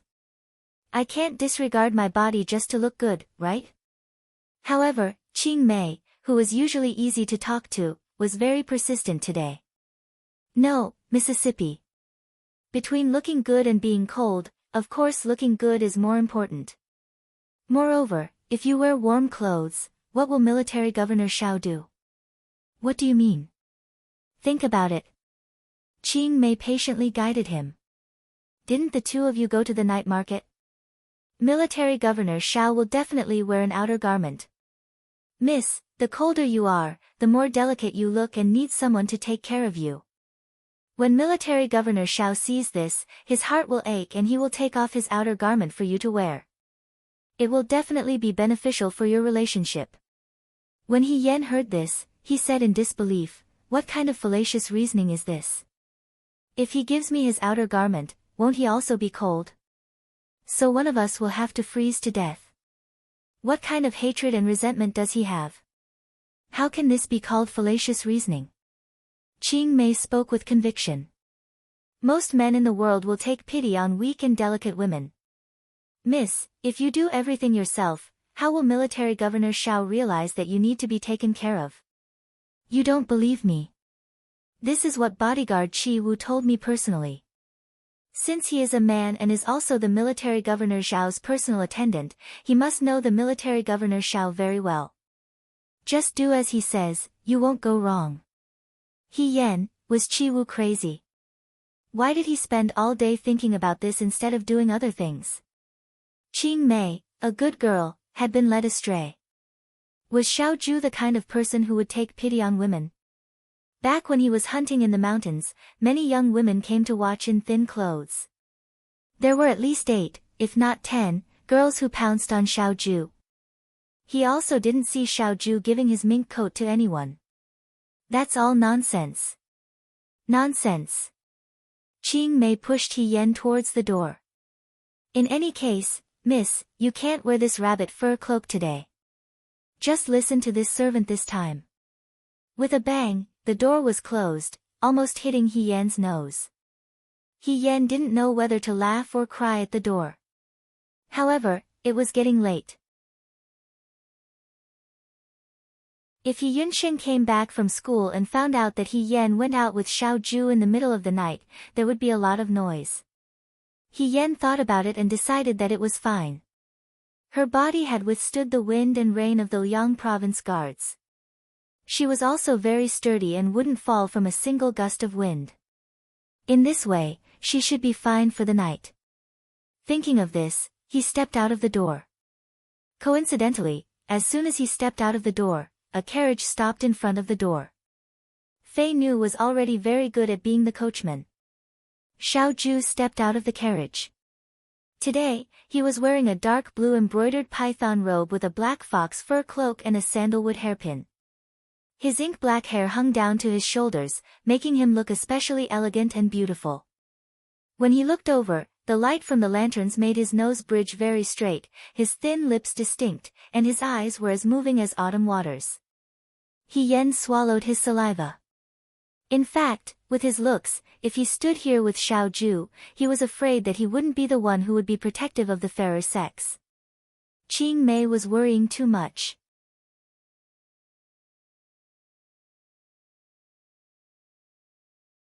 Chapter 226. He Yan walked in front of Xiao Ju. Xiao Ju glanced at her and frowned.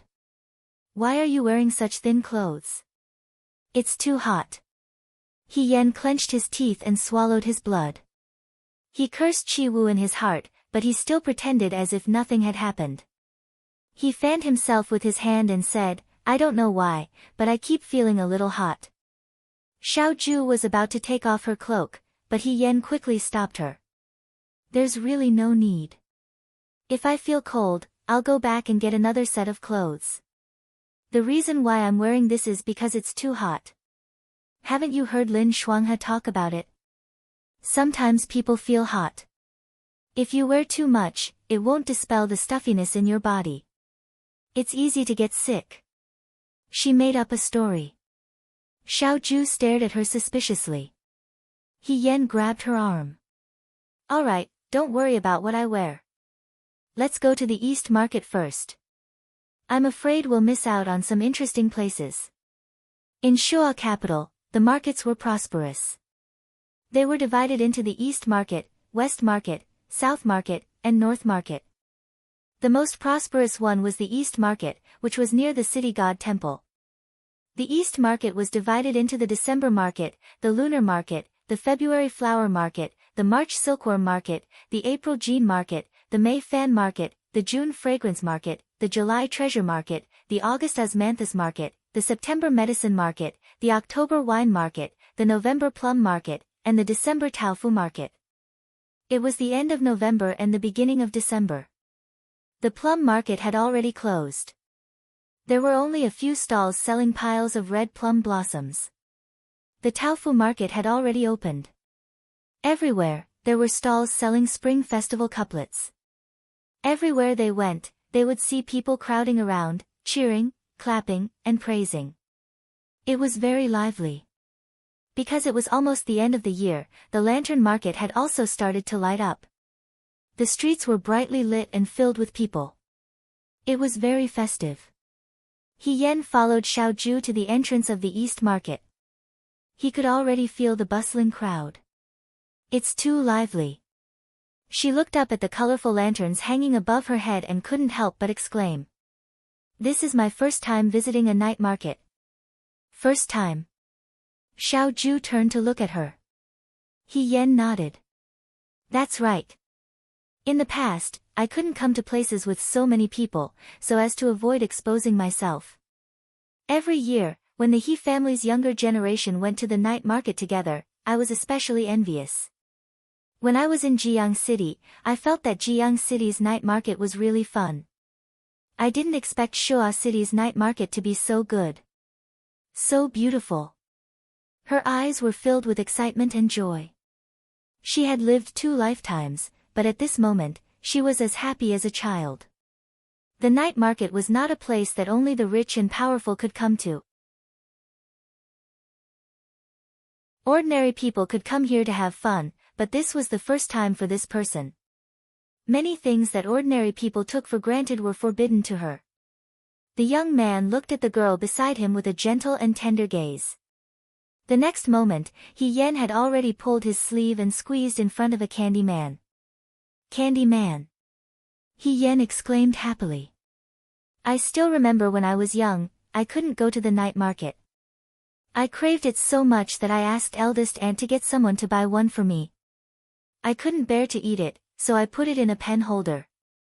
In the end, it melted everywhere. She turned to look at Xiao Ju. Xiao Ju, do you want to eat it? I'll buy one for you. What do you want? Is this qilin pretty? Or do you prefer phoenixes? Xiao Ju glanced at the candy man on the haystack. No. Why not? He Yan was very generous. I have money, I'll buy it for you. Xiao Ju's gaze shifted from the candy man to her face. Her tone was indifferent. I don't have a flower basket. Flower basket? He Yan was confused. Do you like flower baskets? His tone was as calm as usual, but there was a subtlety in it. When we were in Jiang City, didn't you give Chu Xilan a brown sugar flower basket? How did you know? He Yan was frightened. I just knew. The man raised his eyebrows slightly and turned to walk away. He Yan hurriedly followed. At this moment, he also came back to his senses. Xiao Ju's tone of voice sounded a little displeased. Well, second young master Xiao might be particularly bothered by the fact that he was giving something to his enemy. At that time, he gave me a tassel. He Yan tightly clutched onto his sleeve, so as to not get separated from him in the crowd, while trying to curry favor with him to show his loyalty. I also felt that a gift would blind the eyes, so I definitely couldn't owe him a favor, so I gave him a flower basket. You know that in this world, it's the hardest thing to repay a debt. My relationship with you isn't like this. There's no need for us to draw such a clear line. Don't be angry. It's just a trivial matter. Don't take it to heart. Military Governor Xiao is magnanimous. Don't fuss over such trivial matters with me. Military Governor Xiao, second young master. Little young master. Xiao Ju seemed to be annoyed by her pestering. She turned her head away. Her expression was serious, but the corners of her mouth were slightly raised. He Yan could tell that Xiao Ju wasn't as calculative as before.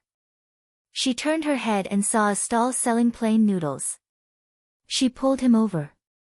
It's your birthday today. You should eat a bowl of longevity noodles. Come, I'll treat you. The stall was a couple. They set up an iron pot on the side of the street. The pot was filled with boiling water, and there was flour in a shaving pan. There were jars of salt and vinegar on the small table. A few tables and stools were set up on both sides. This was the stall. He Yan let Xiao Ju sit down first. She ran in front of the lady boss and smiled. A bowl of noodles. She paused, then said, Today is this young master's birthday. She secretly pointed at Xiao Ju. I'll have to trouble the lady boss to make this bowl of noodles more beautiful. Add an egg, more vegetables, and more braised meat. Oh, it's good to have a drumstick. That's enough, Mississippi, the lady boss smiled. Any more and the bowl won't fit. Oh. He Yan nodded. That's all for now. The lady boss smiled as she kneaded the noodles. The young master sitting here must be Mrs. Lover. He's really handsome. He Yan's face turned red. She didn't dare to respond. The lady boss probably didn't know Xiao Ju. She was simply captivated by Xiao Ju's beauty. I've been selling noodles here for so long, but this is the first time I've seen such a handsome young master. Since you two are lovers, why don't we order a bowl of sweet dumplings with sesame fillings? The two of you can eat a bowl of sweet dumplings at the Lantern Market. You two will be lovers for the rest of your life. No need. He Yan smiled. This young master doesn't like sweet things. I see. What a pity. The lady boss was still smiling. She didn't try to persuade him.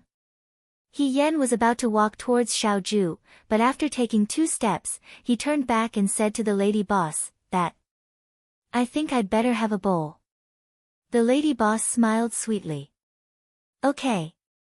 When the noodles were served, Xiao Ju stared at the bowl in front of him. He was speechless for a moment. He Yan, are you feeding a pig? The bowl wasn't big, but it was filled to the brim with noodles. There was an egg, emerald green leaves, and a few large pieces of braised meat. It was very sumptuous. Looking at it, the noodles were about to overflow from the bowl.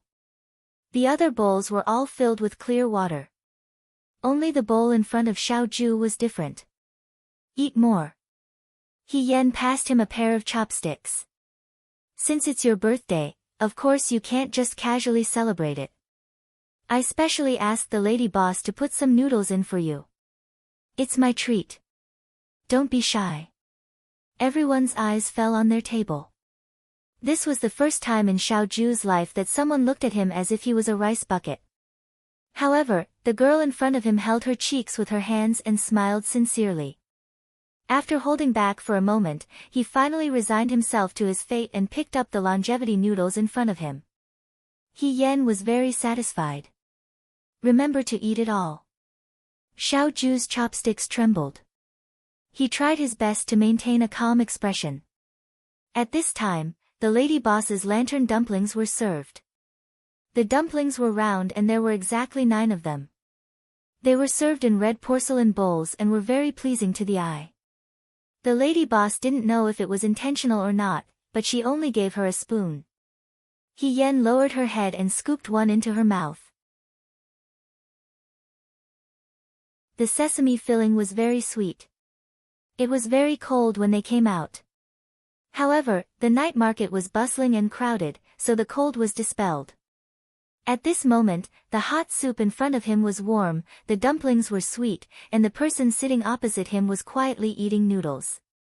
Suddenly, He Yan felt that the years were peaceful. The days filled with danger, conspiracy, scheming, and saber light seemed very far away in a trance. It was as if the peaceful days in front of him could continue for a long, long time to come. She lowered her head and smiled. She picked up the spoon and obediently ate the dumplings in front of her. She ate a bowl of dumplings and a bowl of longevity noodles very slowly. Perhaps it was He Yan's great hospitality, or perhaps it was because of the lady boss's excellent cooking skills, Xiaoju finally finished the bowl of noodles. When she put down her chopsticks, He Yan was finishing the 8th dumpling in the bowl. When she was about to scoop up the 9th dumpling, she suddenly remembered what the lady boss said. 2 people eating a bowl of dumplings in the lantern market will be lovers for life. She had always felt that this phrase was far away.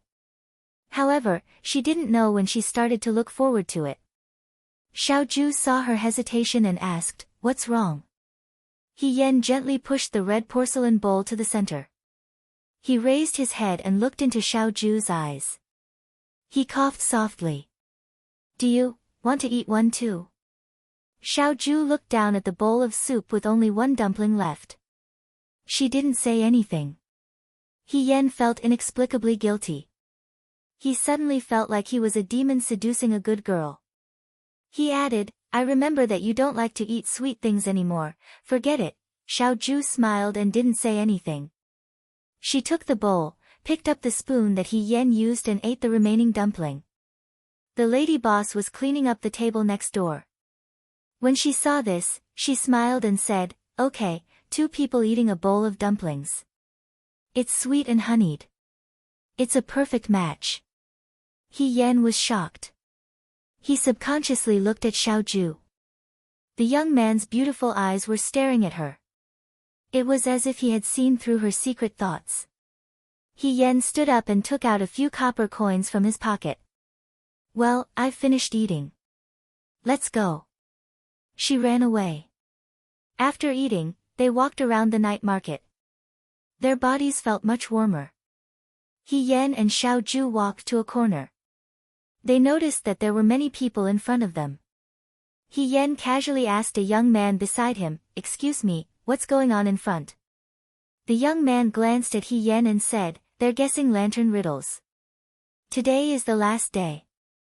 If you want to go, you can still make it.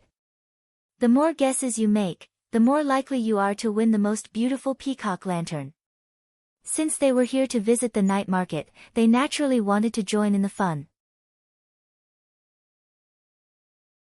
He Yan held Xiaoju's hand and squeezed into the crowd. After squeezing through the crowd, they saw a long corridor. There were all kinds of lanterns hanging from the eaves. Under the lanterns, there was a piece of paper with words written on it. It was the lantern riddles. Most of the people who came here were lovers. Some of them had already guessed a few lanterns. He Yan looked and was eager to try. He asked Xiaoju, "Do you like any lantern? I'll help you win one." Xiaoju looked down at her. "You'll help me?" "Of course. Isn't it your birthday today? I'll buy you whatever you want. Winning a lantern is nothing. After all, I studied at the Xianchang dojo. Xiao Zhu smiled.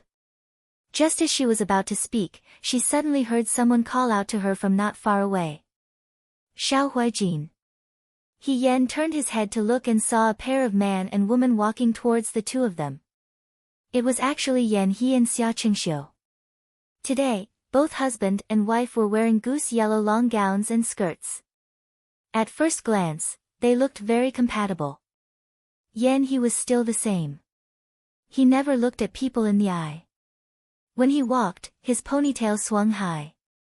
When he walked in front of them, without waiting for He Yan to speak, Yan He said to Xiao Zhu, "Yo, a rare guest. I really didn't expect that one day, I would be able to see Xiao Huijin shopping in the night market." Compared to Yan He's rudeness, Xia Qingxiu was much gentler. He looked at He Yan and Xiao Zhu and smiled. "Miss He, Military Governor Xiao." He Yan returned the greeting. "Miss Qingxiu." Yan He finally caught a glimpse of He Yan beside Xiao Zhu.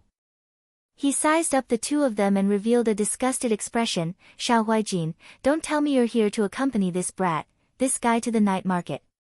He pretended to rub his arm. "So disgusting, I have goosebumps all over my body." He Yan was speechless. Where did this person get the right to criticize others?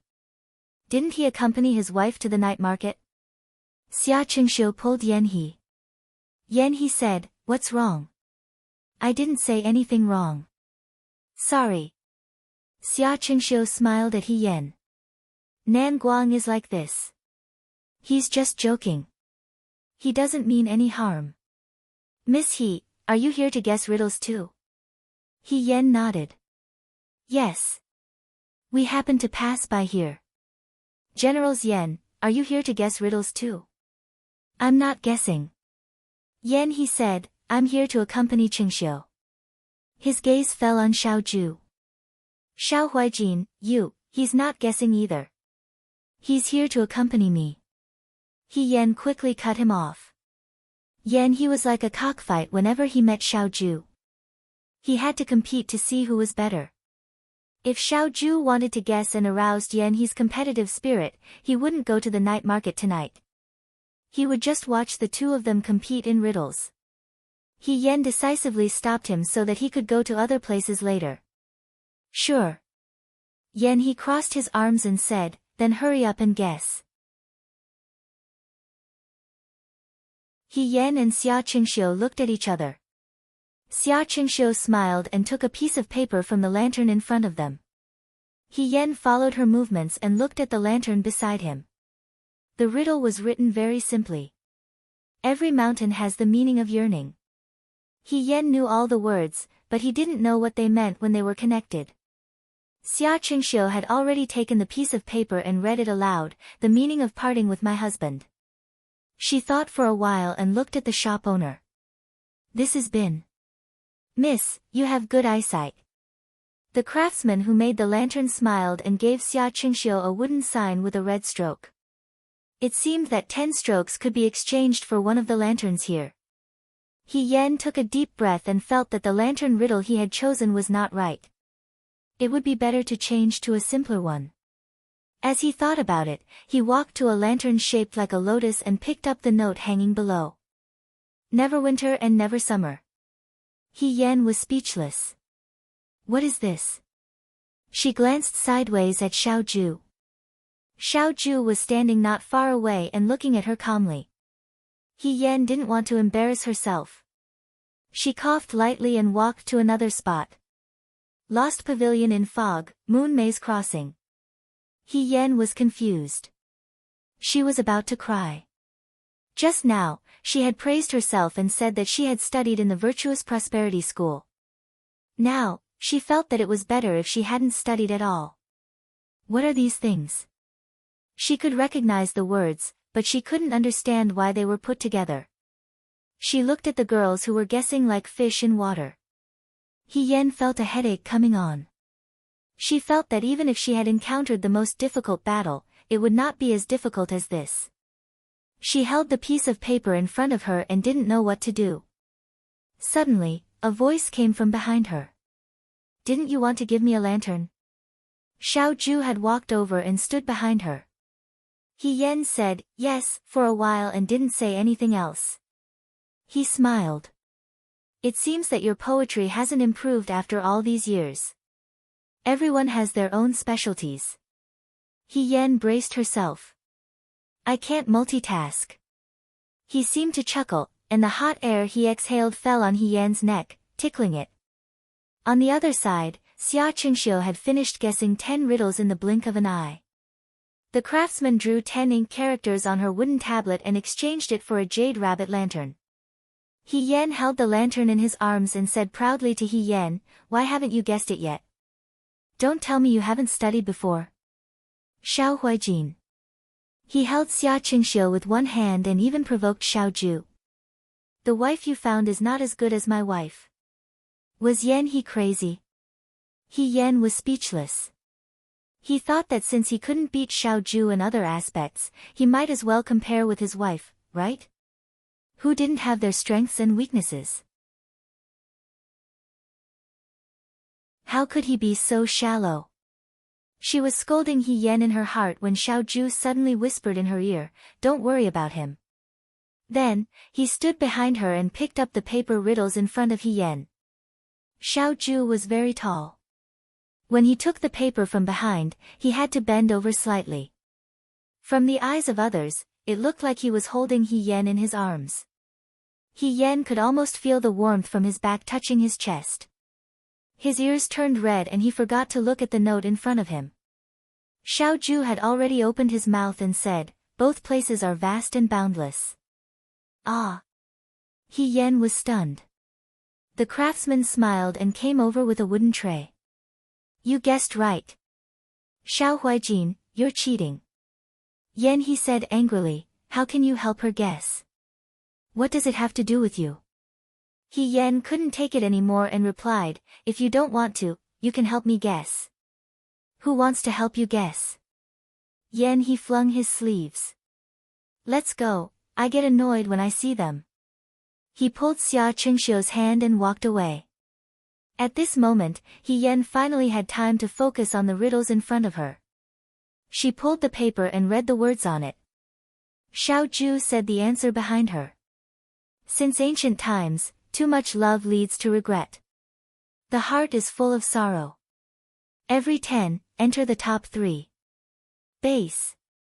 This person used to be the number 1 in the Xianchang house. When He Yan read the riddles, he didn't even need to think and directly said the answer. Xiao Zhu's appearance was outstanding. She was smart and handsome. In this kind of situation, she was especially eye-catching. Not long after, the girls with lovers and without lovers all gathered in a circle. They either stared at Xiao Zhu with infatuation or looked at He Yan with envy. When the 9 riddles were almost finished, He Yan picked up the note on the last lantern.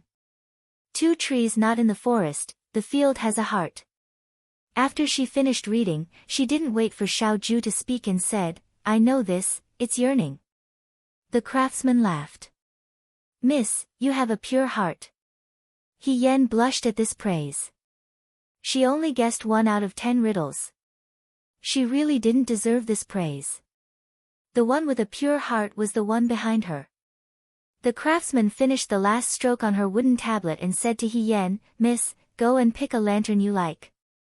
He Yan turned around and pulled Xiao Zhu. How about it? I said I would give you a lantern, so I will definitely give it to you. Which one do you like? There were all kinds of lanterns hanging under the eaves.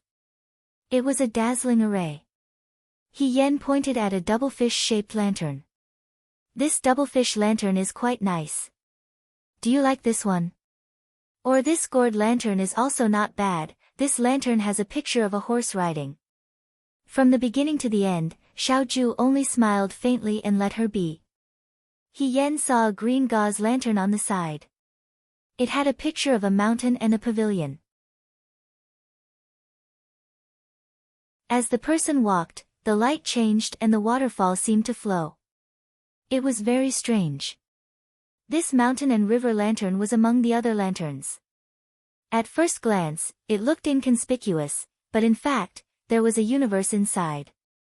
He Yan was attracted at first glance.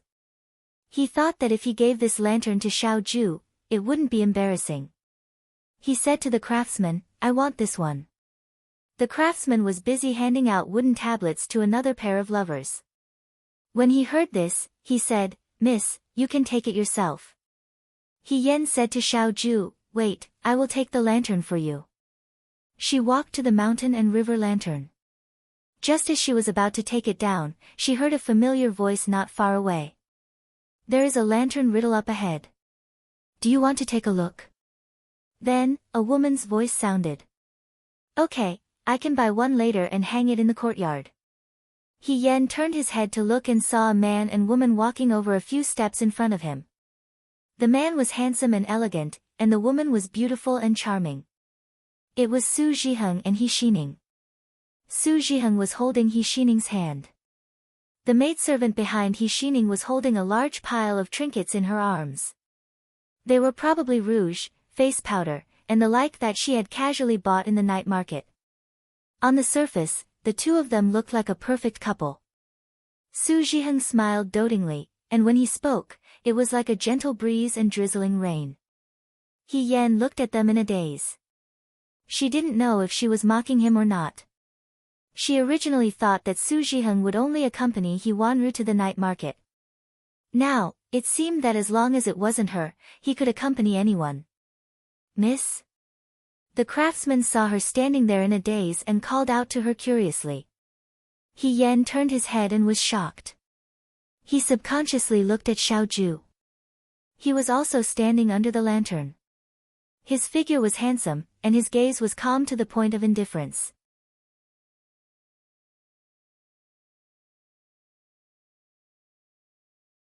Chapter 227. He Yan didn't have time to speak before Xiao Ju glanced at her, turned around, and walked away. He Yan didn't have time to take down the lantern in front of him. He hurriedly pushed through the crowd and followed her. The craftsman behind her was stunned and called out to her, Miss, you forgot to take your lantern. But there was no response. He Xining also heard the craftsman's call and subconsciously followed the craftsman's gaze.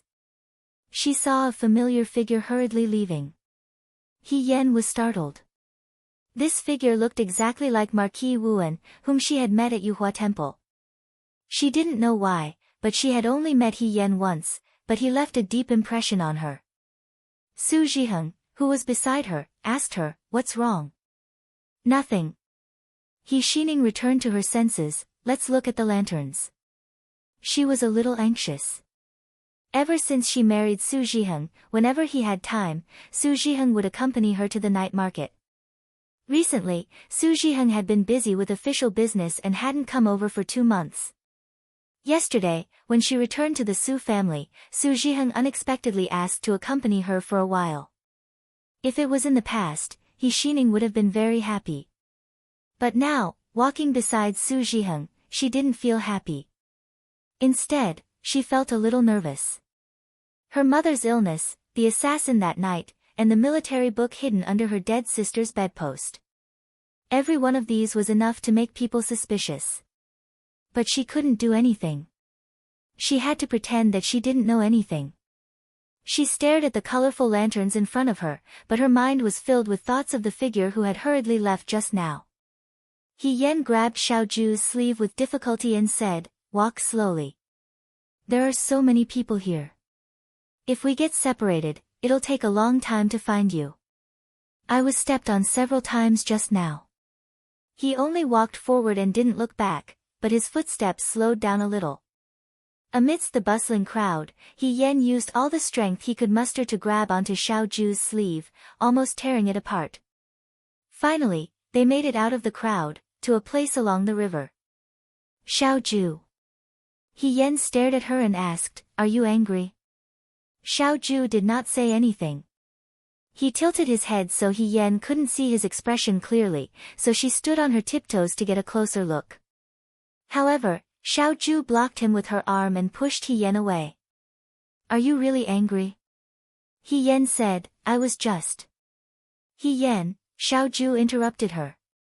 She looked straight at her and asked in a low voice, are you? He Yan looked at him. You still have feelings for Su Zhiheng? Cough, cough, cough. She choked and coughed. Don't joke around. He Yan denied, it's not like you don't know what he did. How could I still have feelings for him? Oh. He raised his eyebrows and looked at her sharply. So you're saying that you had feelings in the past? He Yan almost couldn't breathe. She was stunned by Xiao Zhu's question. What kind of question was this? No matter how she answered, it seemed wrong. He Yan stammered for a while, then whispered, I didn't have feelings in the past. Xiao Zhu looked at her expressionlessly. He Yan felt guilty and carefully chose her words to lie. You know, I didn't have the power to choose in my previous life. After I switched identities with He Rufei, I naturally had to follow whatever my family said. The He family arranged for me to marry Su Zhiheng, so I married him. I didn't have feelings for him. He Yan inexplicably felt guilty, as if her husband had found out about her adultery. She also had a headache. She had just looked at Su Zhiheng under the lanterns. Who knew that it would cause so much trouble? However, if she thought about it this way, it seemed that she was the one with a guilty conscience. After all, Xiao Zhu had never had any other girls before her. But I heard that when you married Su Zhiheng, you liked him very much. He looked at the river below the railings with a calm gaze. He Yan quivered. Who said that? Who spread rumors about me behind my back? She deserves to be punished. Xiao Zhu looked at her indifferently. He Yan froze for a moment and lowered her head. Okay, when I didn't know that he was this kind of person, I liked him, a little. She used her pinky and thumb to point. Just a little. An ant is big. I can crush it with my foot. Xiao Zhu was so angry that she laughed. She lazily said, then tell me, why do you like him? Even if you don't know what kind of person he is, your taste, she sized up He Yan, is much lower than ordinary people. Was he scolding Su Zhiheng or himself? He Yan thought to himself.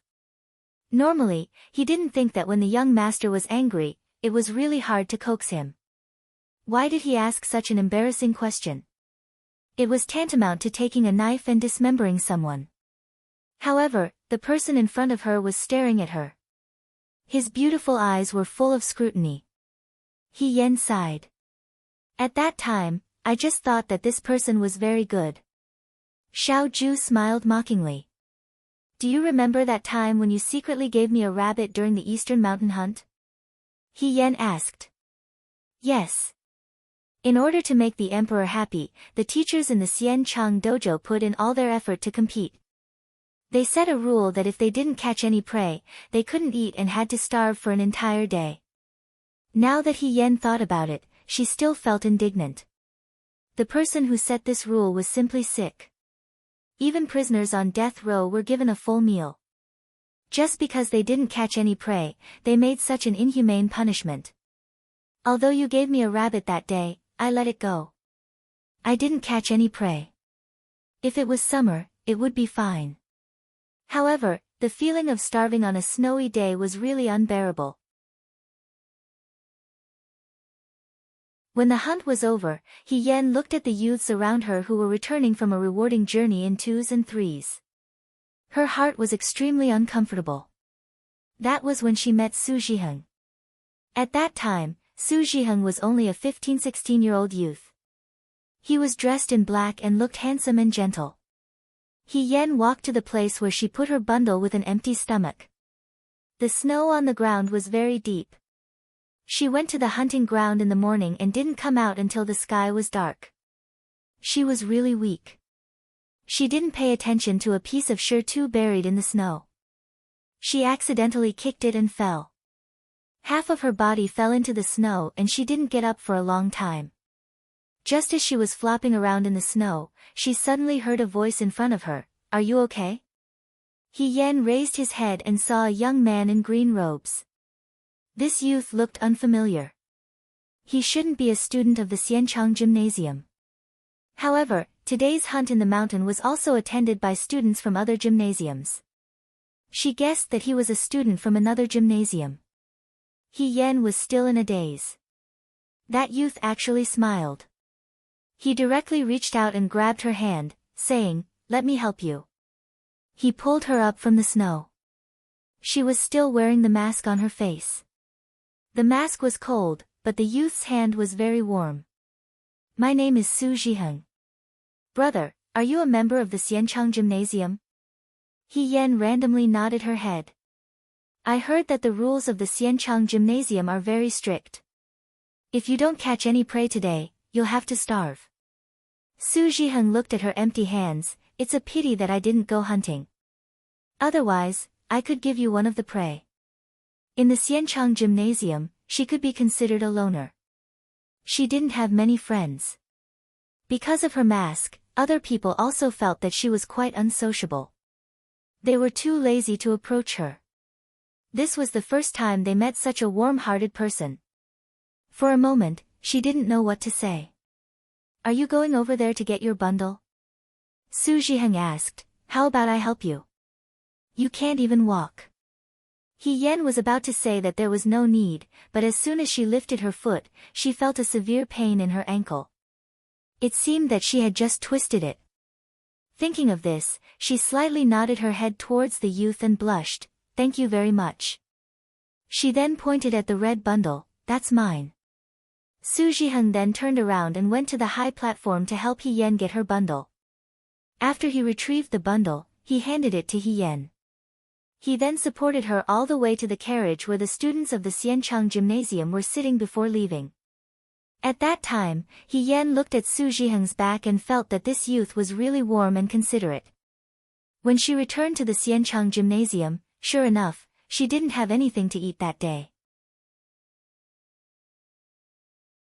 He Yen hid in the room alone and poured herself some hot tea. The more she drank, the hungrier she felt. Her stomach rumbled incessantly. But what could she do? The rules of the Xianchang Gymnasium were the strictest. Moreover, she really didn't hunt anything. If she really wanted to go, she wouldn't be able to bring herself to do it. After sitting for a while, He Yen helplessly sighed. She took the bundle and prepared to put away the paper and brush she had brought during the day. As soon as she opened the bundle, 2 glistening yellow loquats rolled out from inside. How could there be loquats at this time of the year? He Yen stared blankly for a moment. She subconsciously picked up the loquats. The loquats were big and heavy. She could faintly smell their fragrance. This bundle had always been placed on the high platform. During the group hunt, the students only brought quivers and arrows for the sake of convenience. After thinking about it, the only person who had touched this bundle was that black-clothed youth called Su Jiheng. She peeled off the loquat and took a small bite. The fruit was sweet. When she thought about that youth's face and smile, she felt that her luck today wasn't too bad. A few years later, when He Yen returned from the battlefield and exchanged identities with Hirufei, Madame He told her that she had arranged a marriage for her. The other party's name was Su Jiheng. In addition to being astonished, He Yen also felt a trace of joy. The marriage of the He family's women had always been to pave the way for the men. Compared to marrying a stranger she had never met before, marrying Su Jiheng was clearly the best choice she had. Regardless of how outsiders praised Su Jiheng for being young and promising, in He Yen's heart, she only felt that the 10-year-old Su Jiheng was able to take care of someone he had met by chance. He was definitely a good person. At that time, she actually had a lot of expectations for this marriage. Later on, even though Su Jiheng favored He Wanru and He Wanru had always flaunted in front of her, He Yen still had some fantasies about Su Jiheng because of the 2 loquats he had in his youth. Until he became blind, until Su Jiheng personally broke this fantasy bit by bit. "So," Xiao Ju said playfully, "you like him because of those loquats?" "You can say that." He Yen said, "I just feel that he can take care of other people's feelings and see through other people's difficult situations. At least he's a good person." "You really like him so casually." Xiao Ju sneered and walked forward. After taking 2 steps, she stopped and said coldly, "Those 2 loquats were given by me." He Yen was stunned. He had already continued to walk towards the river. He Yen was stunned for a moment, then caught up with him in a few steps and grabbed his sleeve. How is that possible? You're lying to me, right? Xiaoju lowered his head and looked at her with a calm gaze. That year, when Lin Shuanghe had proposed to give He Yen a rabbit, he couldn't help but shoot one. He Yen, however, had set the rabbit free. Because he remembered his own experiences in the mountains when he was young, he began to treat this boy who didn't seem to have any strong points in a different light. He also knew that the students who didn't manage to hunt today would starve when they returned to the Xianchang Hall. As the winner of this group hunt, Xiaoju received a lot of rewards. The people in the palace even gave him food, and there were 2 loquats in it. At this time of the year, loquats weren't available everywhere. He originally didn't have much interest in this sweet fruit. When he was leaving, he passed by the high platform and caught a glimpse of a red bundle in the corner. He vaguely remembered that this bundle seemed to belong to Hirufei. That boy didn't manage to hunt anything today. When he returned, he would starve for the night. It was also winter, so he was afraid that it would be difficult for him to endure. He looked at the imperial food basket in his hand and thought of the first time he met Hirufei. He saw this guy standing under the loquat tree in the Xianchang Hall, jumping up and down with all his might, trying to pick loquats. It was extremely comical. After thinking about it, he stopped and took out the 2 loquats from the basket and stuffed them into the red bundle. He Yen stuttered, "It can't be. You really gave them to him?" Xiaoju quietly looked at him.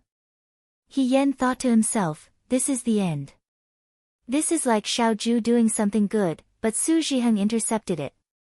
It was a freak combination of factors. How could he be happy? But at this critical juncture, how could he calm his anger? Today is your birthday, and I forgot to take the lamp just now.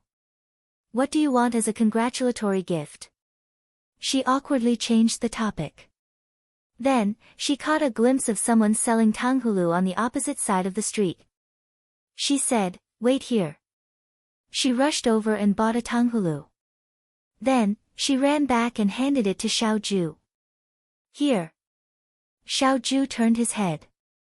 He was probably really angry. He Yen was in a difficult position. There was no way to undo the past. She did have feelings for Su Zhiheng and married Su Zhiheng, but Xiaoju didn't. She had never experienced what Xiaoju was feeling at this moment, but she knew that it wasn't a good feeling. He Yen walked around him, "Xiaoju, Xiaoju."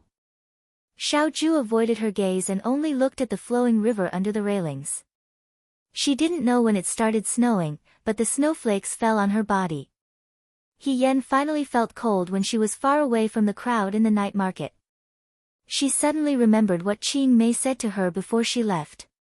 He Yen glanced at Xiaoju, but he still didn't look at her. She sneezed exaggeratedly and said to herself, "It's so cold." The next moment, she felt warmth from the sky. Xiaoju turned around and took off his cloak to cover her. He was finally willing to turn around and look at her. He Yen quickly took advantage of the situation and threw herself in front of him. "You're not angry anymore?"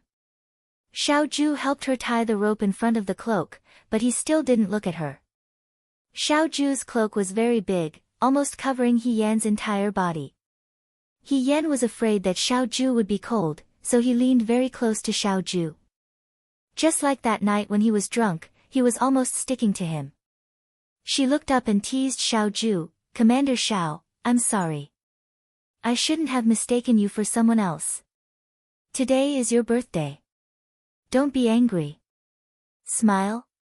If you don't want to smile, have a bite of candied fruit." She raised the candied fruit to Xiaoju's lips. Suddenly, her hand was grabbed. He Yan was startled. She subconsciously raised her head and met his shimmering black eyes. The young man's facial features were no longer as delicate as they were when he was young. Like the moonlight on a snowy mountain, his facial features were clear and clean, and he was beautiful and flawless. He held He Yan with one hand and pulled her into his embrace. He leaned over and kissed her. You're tuning into the Blissful Bookshelf YouTube channel. We're so grateful for your support, and don't forget to subscribe to join us on this incredible journey through captivating stories. Your generosity through donations truly makes a world of difference, as it's the primary source of revenue that allows me to expand and enhance this channel for you. Thank you from the bottom of my heart for being a part of this adventure.